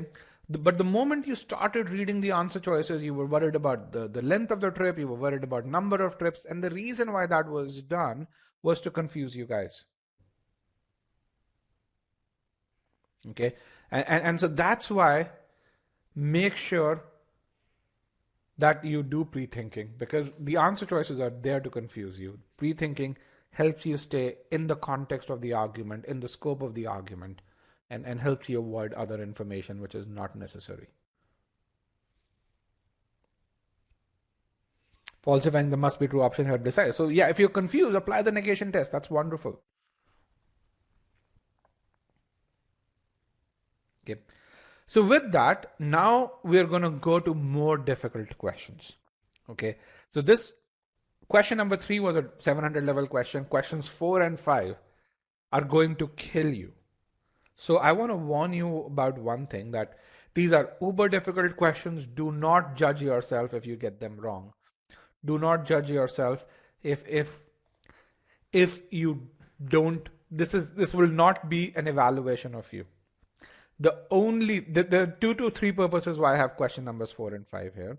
Okay. They are because what they demonstrate is that when questions seem that difficult, pre-thinking helps simplify that, even for these difficult questions. You would get questions 4 and 5 if you are at 99 percentile on CR. Otherwise, you will not. But what you would find is that even for these questions, and especially for these questions, pre-thinking helps tremendously. Because Again, the answer choices here are more complex. They will confuse the hell out of you if you don't do pre-thinking. But if you do pre-thinking, you'd say, hey, this seems fairly simple. Okay, but don't judge yourself. However, if you get to the right answer for the right reasons, congratulate yourself. Okay, I want to make sure that that part is also clear. All right, so with that, what I'm going to do is, because these are difficult questions, I don't want to time you. I want you guys as a group to time you. So what's going to happen is I'm going to share the question with you, and I have this sixth answer choice. And let me just move this up here. I'm going to hide this. The sixth answer choice that says not answered. So even before I show the question to you, I want you to select this answer choice not answered. That way you guys, I don't time you as a group, you time yourself. And when you guys choose an answer choice other than not answered, I know you are done. So when I see about 75% of the class has chosen an answer choice other than not answered, then I will call time. Okay. So I'm going to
All right, guys, a majority of you are done. Let's get those answers in. 5, 4, 3, 2, and 1. I'm going to end the poll. I'm going to broadcast the results. So here's how you guys polled. We're going to discuss this question, but before that, we'll solve another question. The next one, this was very challenging. The answer choices were crazy. The next one is going to be easier. Okay, comparatively, it's still a 700 level question, still a difficult question, but relatively easier, a lot more easy. Again, we're going to follow the same process. I want you to select not answered. So I want you to select not answered. So let's get 30 people to select not answered. And a few more folks to select not answered before we get to it. 27, 28, 29, 30, good. So I'm going to remove broadcast results. Here is the question. Good luck, guys.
All right, guys, I think most of you are done. I see 75% of you are done now, right now, as of now. So get those answers in. 5, 4, 3, 2, and 1. I like how some of you, when you were done, you were sharing those answers with me. That's good. I kind of got to know the pulse. Of course, I could see how you were polling. Um, Let me end this share broadcast results. This is how you guys polled. 37% of you chose choice C. Choice A was popular. Choice B and C were also popular, as was choice E. So all choices were quite popular, I would say. And this is a question where I said, information that's already given in the argument, one of the answer choices repeats that information. So it tests whether you can identify information that's given in the argument itself. But let's come back to RDS Technologies. This was the first question that we solved. This is how we polled here. Choice A was popular. Choice B wasn't as popular. Choice C was pretty popular. Choice D was the most popular. And choice E wasn't as popular either. Okay. All right. So you guys know what answer choice you chose. Before I go through the analysis, let's just talk about how you felt when you were answering this question.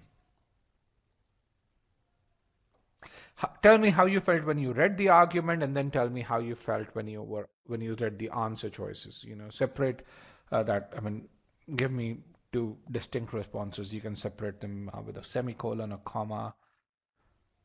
Argument was easy to understand. Okay. Messy. All right. Yeah, this one is messy. There are lots of entities here. It was difficult. Options were tricky. Yes. Confusing. Too many good choices. All right. But understood the passage was not. Yeah, the choices are complex here. The passage is complex here too. I would not take that away. There are just quite a few moving pieces here. That's what makes us complex. The logic is fairly simple. There are just too many moving pieces here. Okay. One of the things that I want you to take away from this is that when you find a lot of moving pieces, make sure you focus on one, understanding the conclusion, paramount. If you understand and visualize the conclusion, you'd be able to reject those attempting answer choices fairly easily. And then the second thing is slow down while reading the argument. Okay, if you get a question like this, also you should congratulate yourself on the back. Why? Because the test is serving the question such as this one to you. This is an official question. It's an old official question, and you can say it. You can tell it's old. Why? Because it's talking about radio technology, something that no one talks about today. Okay. So this is my conclusion. The number of Verlanders or V's receiving special program information did not increase a whole lot between 94 and 96. And 94 and 96 also tells you it's an old question. Okay. So what it's saying is the three things that I want you to focus on this. First is, we are only talking about this one entity, V's. Okay, I'm not concerned about people outside of V. The second thing is, I'm only talking about special program information. I'm not talking about regular programs. I'm not talking about anything else.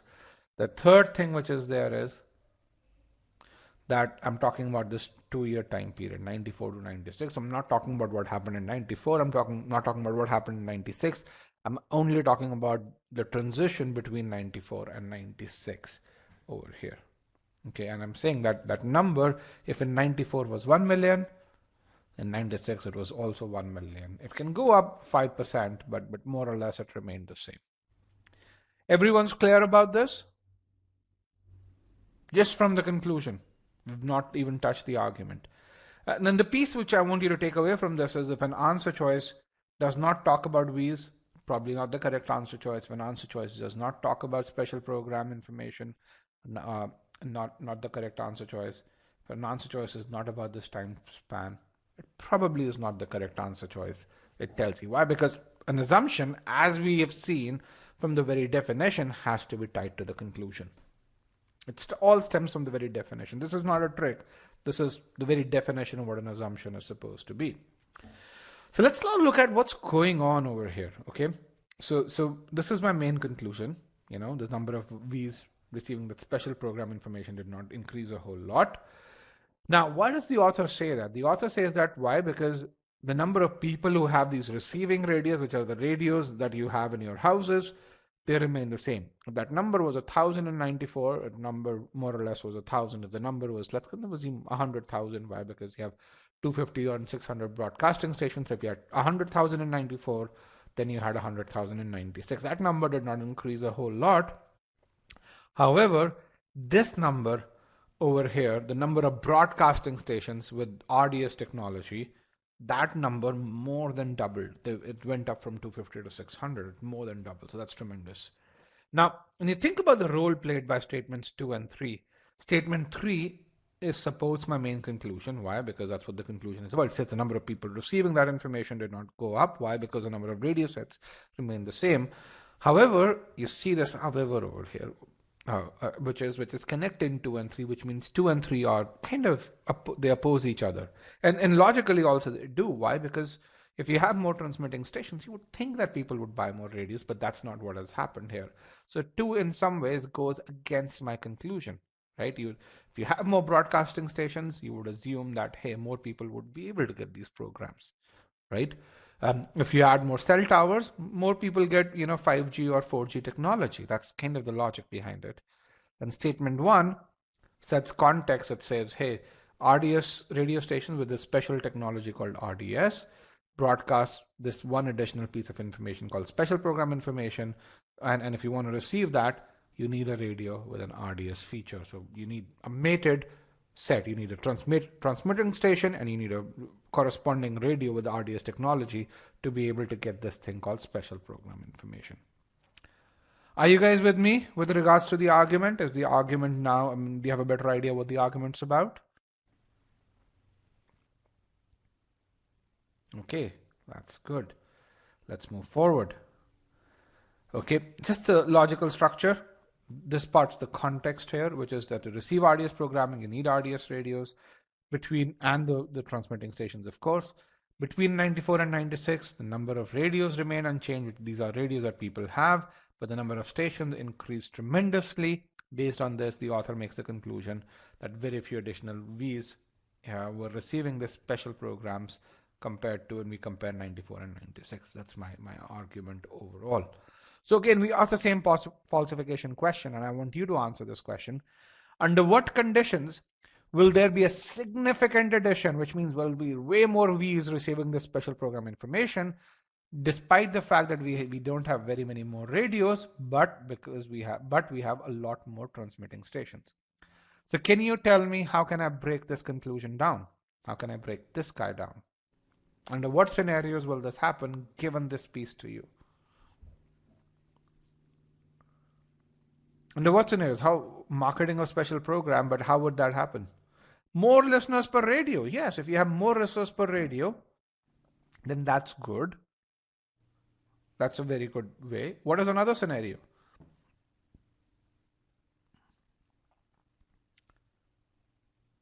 What's another scenario that you can think of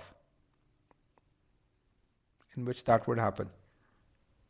Out of range radios, yes. Out of range radios are there. So that's the other piece. All right. Other ways to deliver special program. Now you can't do that. So if you're thinking of other ways to deliver special program, don't do that. Why? Because the context tells you, the author is telling you that to receive RDS programming, you need this. So which means this is the constraint that's given to you. Okay. But out of range radios, increased coverage, those are all good scenarios. So what are the possible scenarios in which I can break the conclusion down? If these additional stations, number 2 over here, they now cover areas where people had the right kind of radio, but people did not have any coverage. So the parallel today would be that if you have a 5G iPhone or a 5G Android phone, but there's no 5G, and then tomorrow, a year from now, you put more towers there, then you'll be able to get 5G. Is that clear? Is number 1, this part over here, clear? How more people could get programs that are relevant to 5G? You may have the right radio today, but coverage may come tomorrow. Yes, no, this part? Feedback, guys? Yes, good. Now, the second thing which some of you also came up with is, if we start putting these radios in Starbucks, if way more people are listening to this radio, or if programs become more interesting, which means, yes, In 94, only one person, the special program information pieces were only there with news programs, and kids didn't listen to them. Now they're there with music programs as well. And so if people per radio go up, even then, more Worldlanders would receive special program information. Is that clear?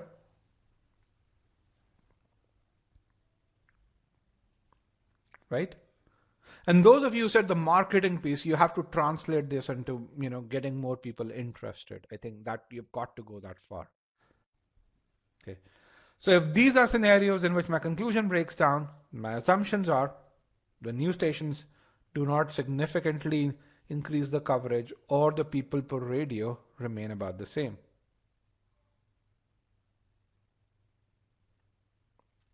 Pratik has a great question. He says, now that there are multiple possible assumptions, how can negating one of them force the conclusion to fail?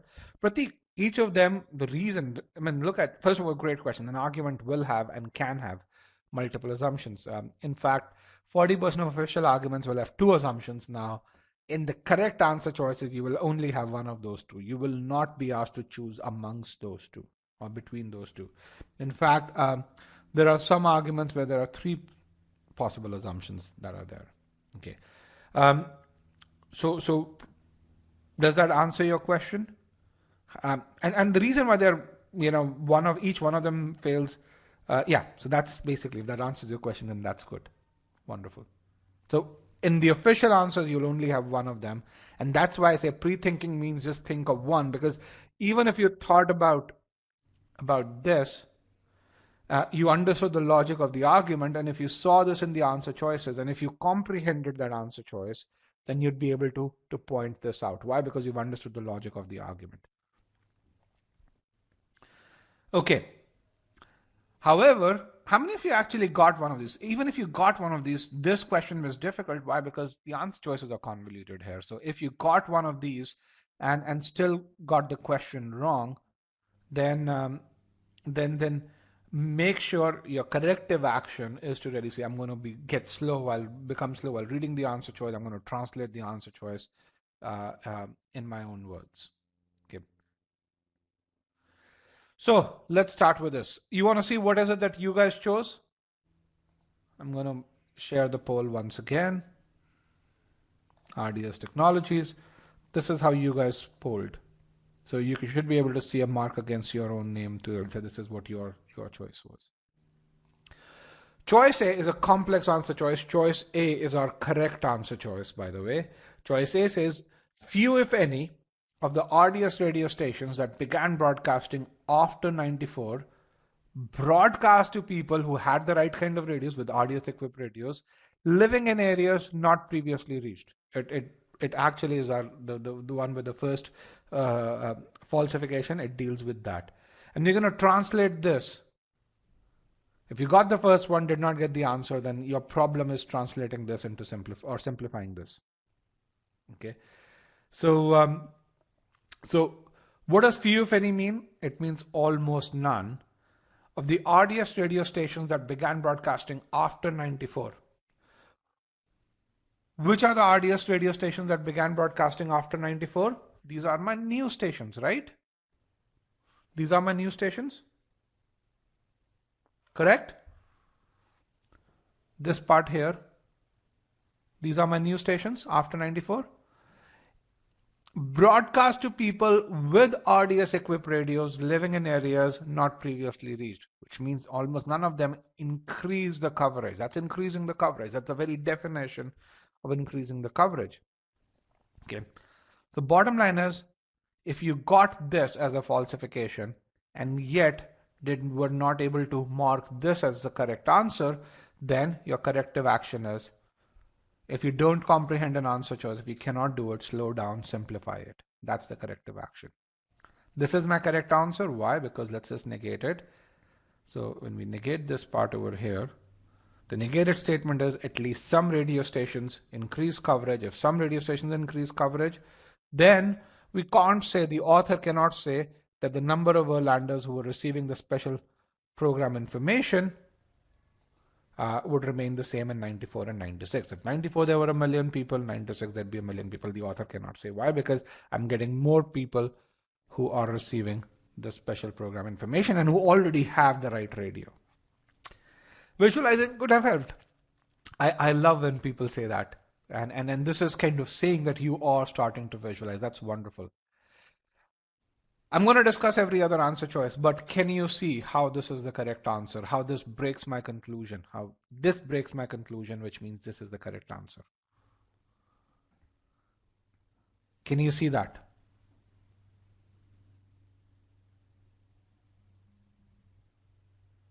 Okay. All right, choice B wasn't as popular. Choice B actually should have been more popular if it was one of the more tempting answer choices. Okay, choice B also plays on the must be true piece. Choice B says, and I can share the argument if you want to see the argument here.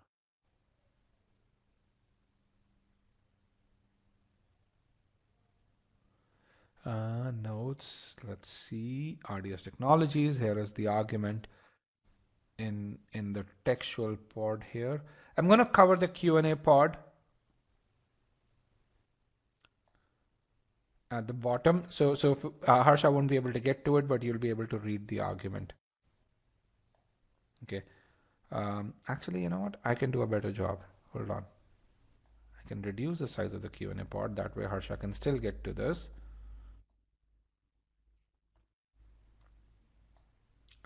All right, you guys can see the argument. Some of you were asking for the argument. The argument's clear? Perfect. So let's look at what this is saying. In 1996, most were landers who lived in the listening area of an RDS radio station had an RDS radio already equipped to receive RDS. Okay, had a radio equipped to receive RDS programming. Now what it's saying is, let's say most, we have to translate most to something. Let's say 70%. Let's translate most to 70%. This most over here. Okay. So what it's saying is 70% of Berlanders had an RDS radio station. Now, can you tell me what the conclusion is about? What does the conclusion say here?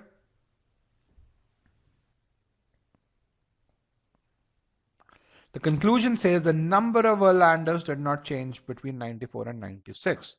Now, the question that I have to ask for you is, do I need the word most to be there? Or in other words, would my conclusion not be true if 10% of Berlanders had an RDS radio in 94 and the same 10% or just 10% have an RDS radio in 96? Do we need most? The answer is not. Or no, we don't need most. Or even at a very high level, the conclusion is about the change in number of listeners from 94 to 96. It's not about the absolute number in 94 or the absolute number in 96. Okay. Choice C talks about, hey, what happens when you equip a radio with RDS technology? We don't care about that. Why? Because for a radio station to transmit RDS technology, and the conclusion is only about RDS programming, we need RDS technology. Or in other simpler words, can a radio station even transmit RDS programming if it doesn't have RDS technology? Can a radio station transmit RDS programming? No. Or in other words, what is the range of RDS programming of a radio station without RDS technology? It's 0. Right? So this one is irrelevant. This only translates into impacting non-RDS programming, and we don't care about that in the conclusion. Okay. Let's look at choice D. A lot of you chose choice D, and I'm sure a lot of you are wondering what the hell went wrong over there. Let's look at choice D. Choice D says, in 96, most were landers who did not own radios equipped to receive RDS programming. Do we care about those people? Could not receive any programming. Do we care about any programming? In my conclusion, do we care about people who don't have RDS radios? Do we care about any programming? Yes, no? No, we don't care about either. This is completely irrelevant to my conclusion. And that's kind of, had you visualized the conclusion, you would have said, man, this doesn't make sense. The conclusion is about special programming. Okay, and it's related to people who own the right kind of radios, because I have a constraint that tells me that I need that RDS radio to receive special programming. Okay. People who chose choice D, what are you going to do better?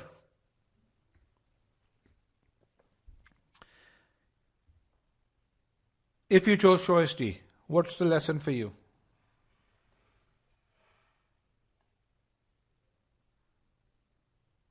The lesson for you is to understand the conclusion better, to focus on the conclusion, visualize, and then visualize the answer choice in the context of my conclusion. Focus on what's required. What does the conclusion focus on? What's important to the author? Not what's important to the answer choice, because the answer choice is always going to mess you up. Okay. Types of programming, it doesn't matter. We are only concerned about people, number of people who are getting the special programming. Okay. Now this is, as I said, this is a difficult question. Don't kill yourself if you got this wrong.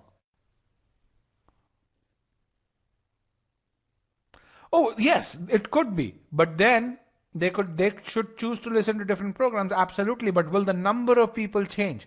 Remember, the conclusion is not about how many hours do people spend listening. The conclusion is about, hey, in 94, if 1,000 people were listening to RDS programs, in 96, it's kind of the numbers around 1,000. Now, in 96, each one of them could be listening to an RDS program for 6 hours versus 1 hour in 94. It doesn't impact my conclusion. Does that help?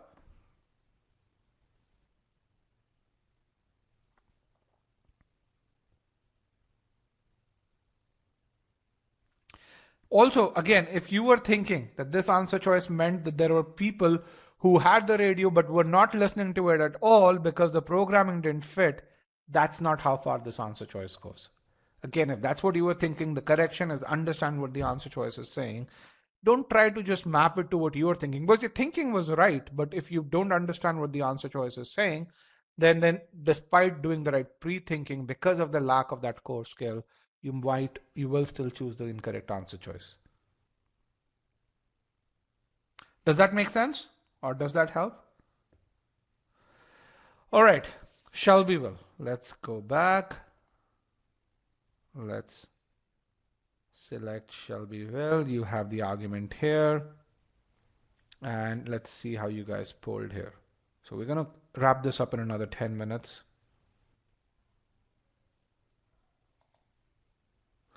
This is how you guys polled. Okay. Shelbyville refuse. Choice D is what was the most popular, but every answer choice was very popular as well. So let's see what's going on over here. Okay. So last year we did not do any recycling. We sent all trucks, or we all garbage, all refuse to burn down or for incineration. Okay. So how many? Let's assume this one trash can is equivalent to one truck. So how many trucks did we send for incineration? How many garbage cans do we have here?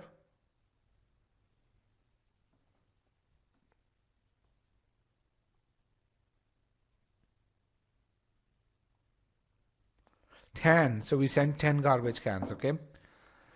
This year, we're going to recycle some. How many are we going to send right now? What's the plan? How many garbage cans or how many trucks are we sending this year? We're going to send 5, right? That's what the plan is. Now, I have a question for you, and read the argument carefully before you answer this question. What if instead of collecting the same amount of refuse, if I collect 10 times as much refuse this year? So the amount of garbage that I collect this year is 10 times. In that case, how many trucks, in your opinion, will be sent for incineration this year? Select the answer. If I collect 100 trucks worth of garbage, how many trucks do you think will be sent for incineration this year? So the amount of garbage collected is 10 times what it was last year. Let's see if you've read the argument properly.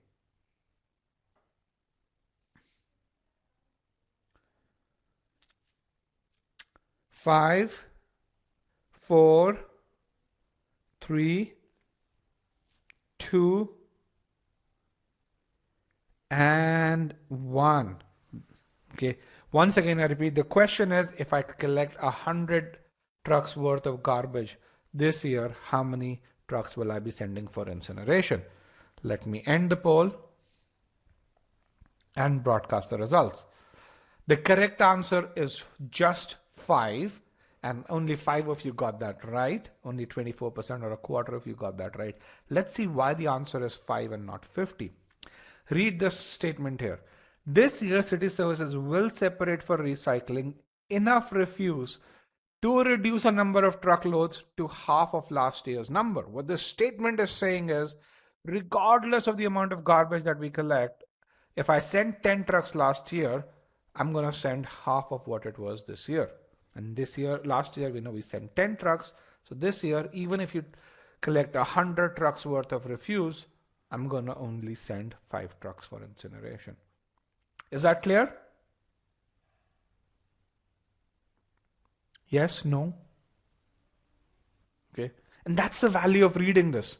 Frankly, if you look at the structure of this question, what you're going to find is it's very similar to that highway miles question. And you're going to see that similarity come up right now. Again, the argument's there. Okay. So last year, all refuse was burned, which created a lot of ash. This year, we're going to decide send half as many trucks. Why? Because you want to reduce the amount of ash generated to half of what was generated last year. Okay. So our falsification question becomes, under what condition will the ash generated be more than 50% of what it was last year if I'm only going to send half as many trucks? If I'm only sending half as many trucks, under what condition will the ash generated be greater this year than 50%?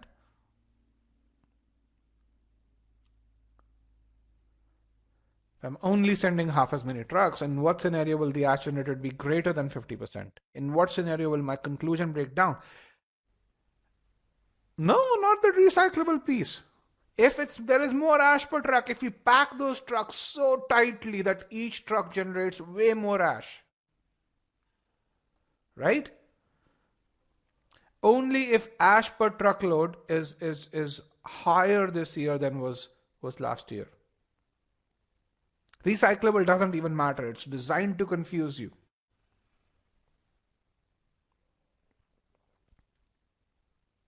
Okay.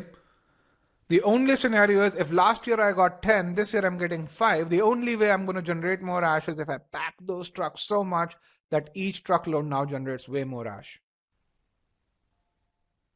Okay. Very similar scenario.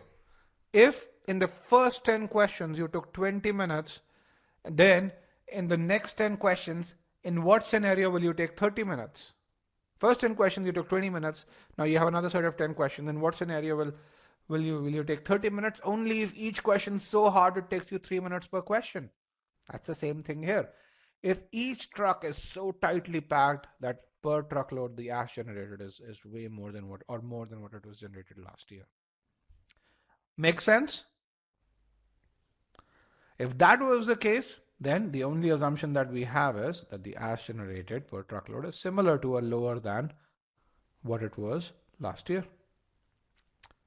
You guys with me? So far, so good? Yes?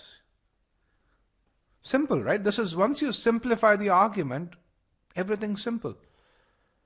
Let's look at answer choice. Excuse me.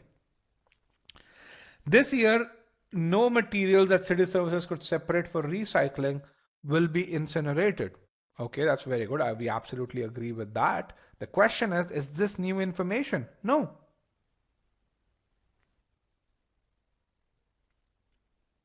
When we say the statement, this year city services will separate for recycling enough refuse to reduce the number of truckloads to half of last year's number, it's implied that, hey, if it's separated for recycling, it will not be incinerated.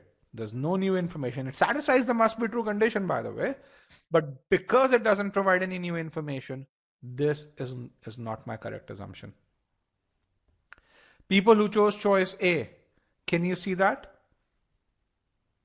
This is information that is given in the argument itself.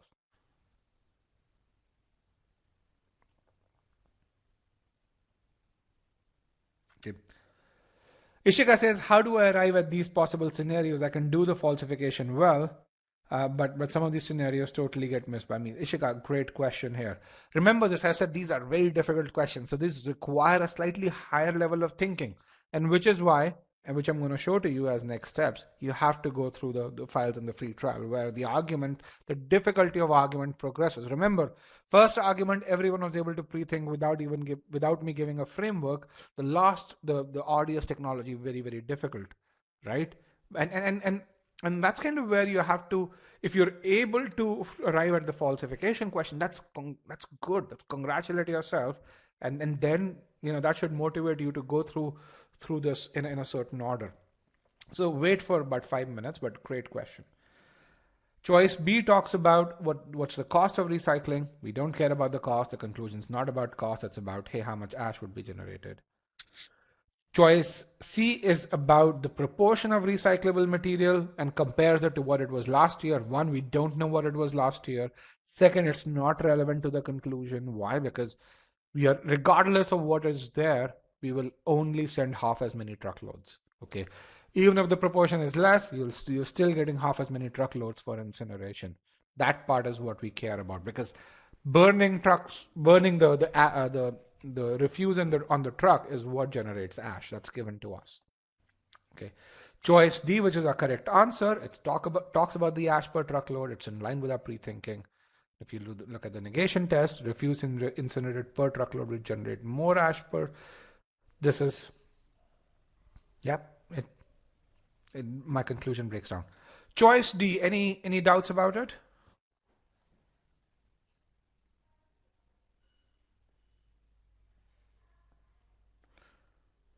Any doubts about choice D? D for delta? Okay, perfect. Not anymore. Good. Choice E. E talks about the total quantity of refuse. You already addressed that. That's immaterial. Why? Because we are only sending half as many truckloads. It's given to us. So the negated part, even if the total quantity of refuse is 5x higher or greater than what it was last year, will it impact? No. Why? Because we're sending half as many truckloads. So what did we learn from this? So far, your learnings. Let's just clear this. Two very hard questions. Probably the hardest question that you're going to see. What did you learn from these questions? Okay, pre-thinking is important. What does it do?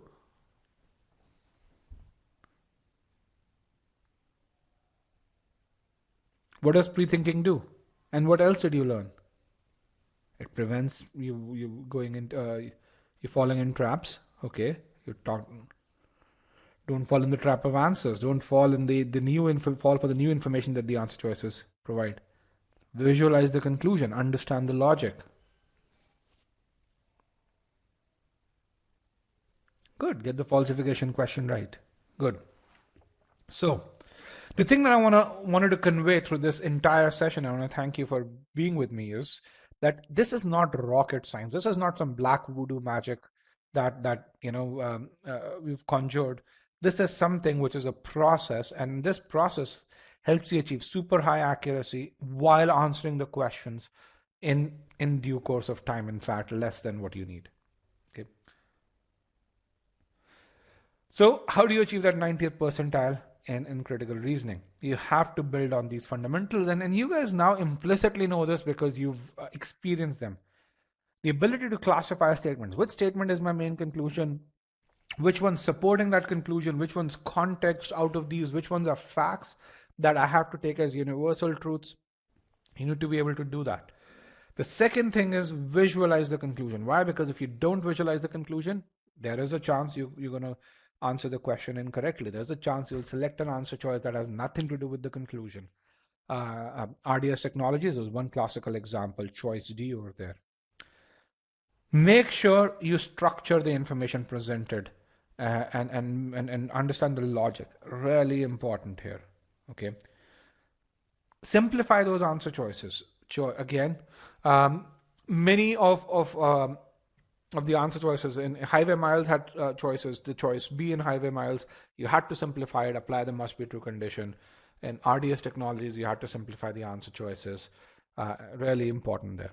So make sure you understand the answer choice before asking, is this the correct answer? Because if you don't simplify it, if you rush through it, you are likely to make a mistake.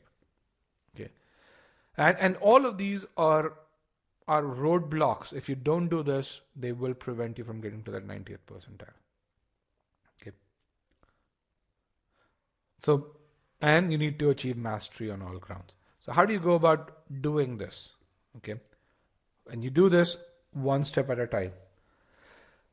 Your goal over here is to make sure that even when you do this, I want to make sure you understand this, that in hard questions, and you see this is a screenshot from Scholaranium, from these people who I'm going to share the success stories of, who achieved super high scores, but even for them, the accuracy in hard questions is not going to be perfect. And that's not what you want. You want perfect, close to perfect accuracy in medium questions, but not hard questions.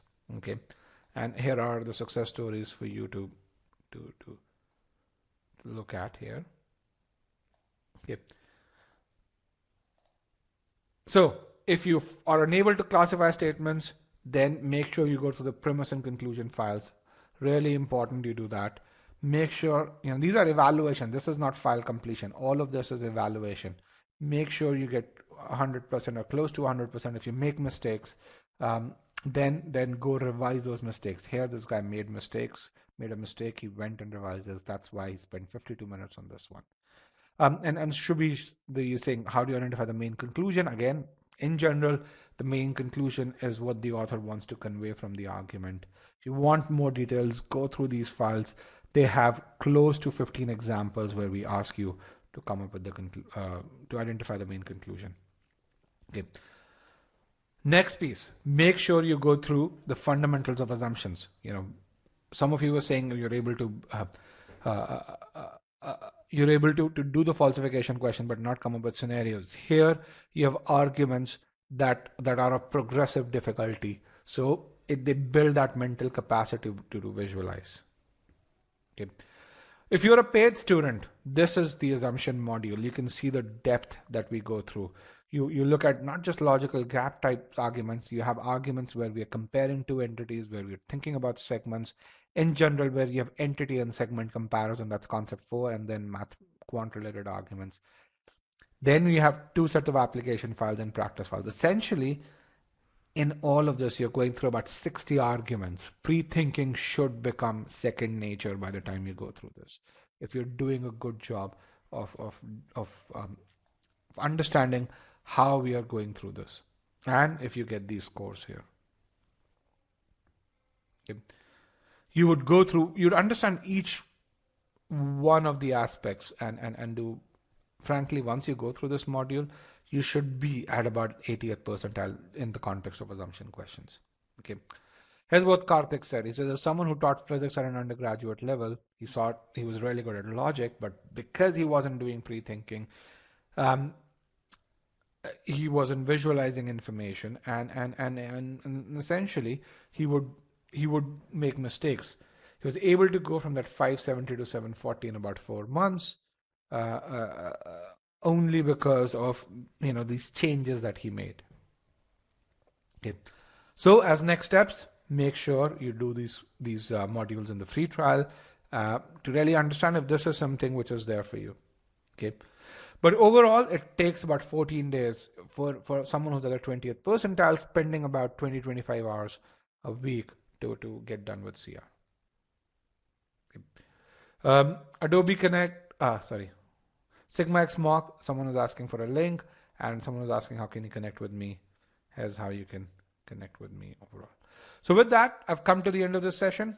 Questions, feedback, let me share the PDF with you while you do that.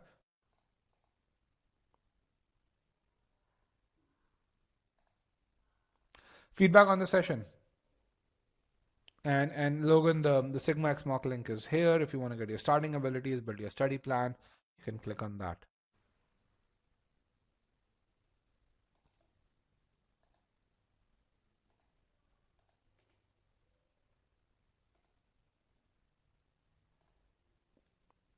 How long does the test take? It's a full quant section, full verbal section. So you're gonna take about 2 hours and 10 minutes or so, or 2 hours and 15 minutes if you take the entire 8 minute long break.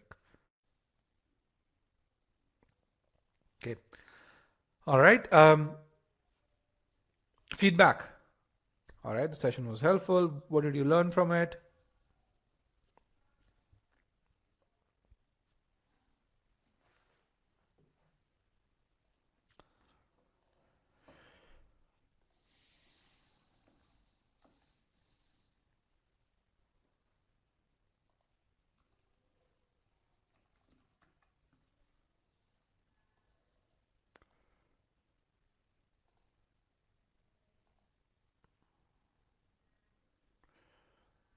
What does it take to get a scholarship?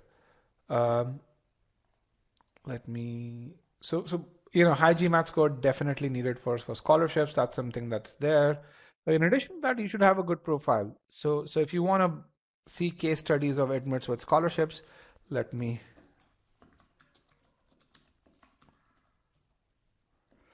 Here is a link that should come up on admits with scholarship. If you click on it, you should be able to see I think we have about 25, 30 case studies of people who've gotten scholarship all the way from $500,000 to about $20,000 or so.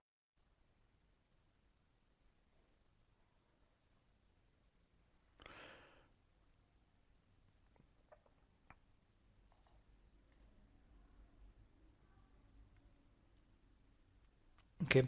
Logan says, taking the test on Jan 6, last two questions, right? That's wonderful. How can I set up my schedule after you take a Sigma X mock? Logan, write to us and we can help you with that. So take the Sigma X mock and then write to us. Okay, and you can write to me at rajat@e-gmat.com. So let me just share this. And someone will help you. Gulbin says, I always have timing issues on the verbal test. Should I leave empty questions in the real exam or should I rush? This is a two-part answer. So if you are, let's say, a month and a half away from the test, then I would look at and figure out, why is it that you have timing issues? And remember this, when you think about a CR argument, the longest argument is about 110 minutes. The average argument, 110 words. The average argument is about 75 words. And you have 2 minutes to read the argument, comprehend, and answer. And the reason why most people have this is because they read too fast. Not because their reading speed is slow, but because they try and rush through that. So if you have a month and a half, fix the cost so that you don't have timing issues. If you don't have a month and a half, if you have 15 days, then the way I would do is I would spend the majority of your time on your areas of your strength. So for example, if SC were your strength, then do not skip SC questions or do not randomly mark SC questions unless you get a question which you have no head or tail of. You don't know head or tail of it, but primarily don't do that. Skip questions in areas or randomly mark questions in areas which are not your strengths. The parallel that I would draw is if Google were to increase its revenue, which is the same as you increasing your score, Google would focus on its most profitable business, not on the business which is not as profitable. Okay. Admits with scholarships, you should be able to get the link. If you click on it, I'm able to get there. Yeah. So Gulban, that's what I would recommend that you do. Again, timing issues. Timing, a lot of people think timing is because they don't read fast enough. No, timing is because they're not using the right process and they haven't gone through the entire steps of building that high ability. Okay. Another question I see in the short answer part, 44-year-old, presently in defense and planning to do an MBA and restart my career in corporate. So I don't see the question here. Are you asking if this is a good idea? If you feel an MBA is the right next step for you, then absolutely yes. Now the question that would be there is, why do you need a full-time versus an executive MBA? I think that's a question that you will need to answer. So that's something that is there. But getting a decent GMAT score would show that A, you're serious about it, B, you are able to learn at that age. I think those are two very important things. I have seen people with your age. 2.5 years ago, I visited UCLA Anderson, and the oldest person there was 48 years old in their full-time MBA class. So does reading The Economist help or Bloomberg help? So Bloomberg, I don't believe. Economist, yes. If you read it properly, if you read it slowly, then yes. There's good sentence structures, really good argumentative articles, at least many of them. And the article length is not super long. They're more around that 800-900 words, which is about 4 times or 3 times what a typical RC passage is, but it's still not 2,000 word long articles. So yeah, Economist does help, but again, you need the right reading strategies to go and do this. It's like saying, hey, does doing case studies help when it comes to an MBA? Yes, it does, as long as you do them with the right mindset. Otherwise, there are people who just read The Economist and don't improve a whole lot. Okay. All right, guys, with that, it was wonderful to see you again.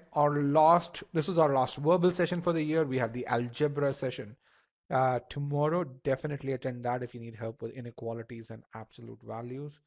So let me share the link to our algebra session as well as the strategy webinar, which I'm going to host in the new year. So should be able to click that. Or let me just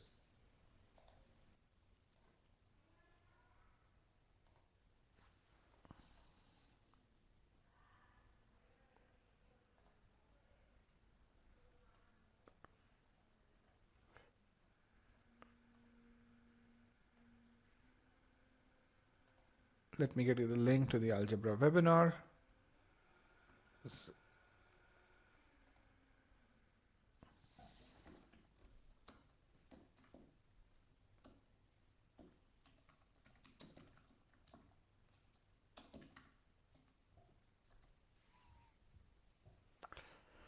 All right, here is the link to the algebra webinar, which you can click and register for and join tomorrow. Yep. Thank you very much, guys. And with that, good luck and happy learning.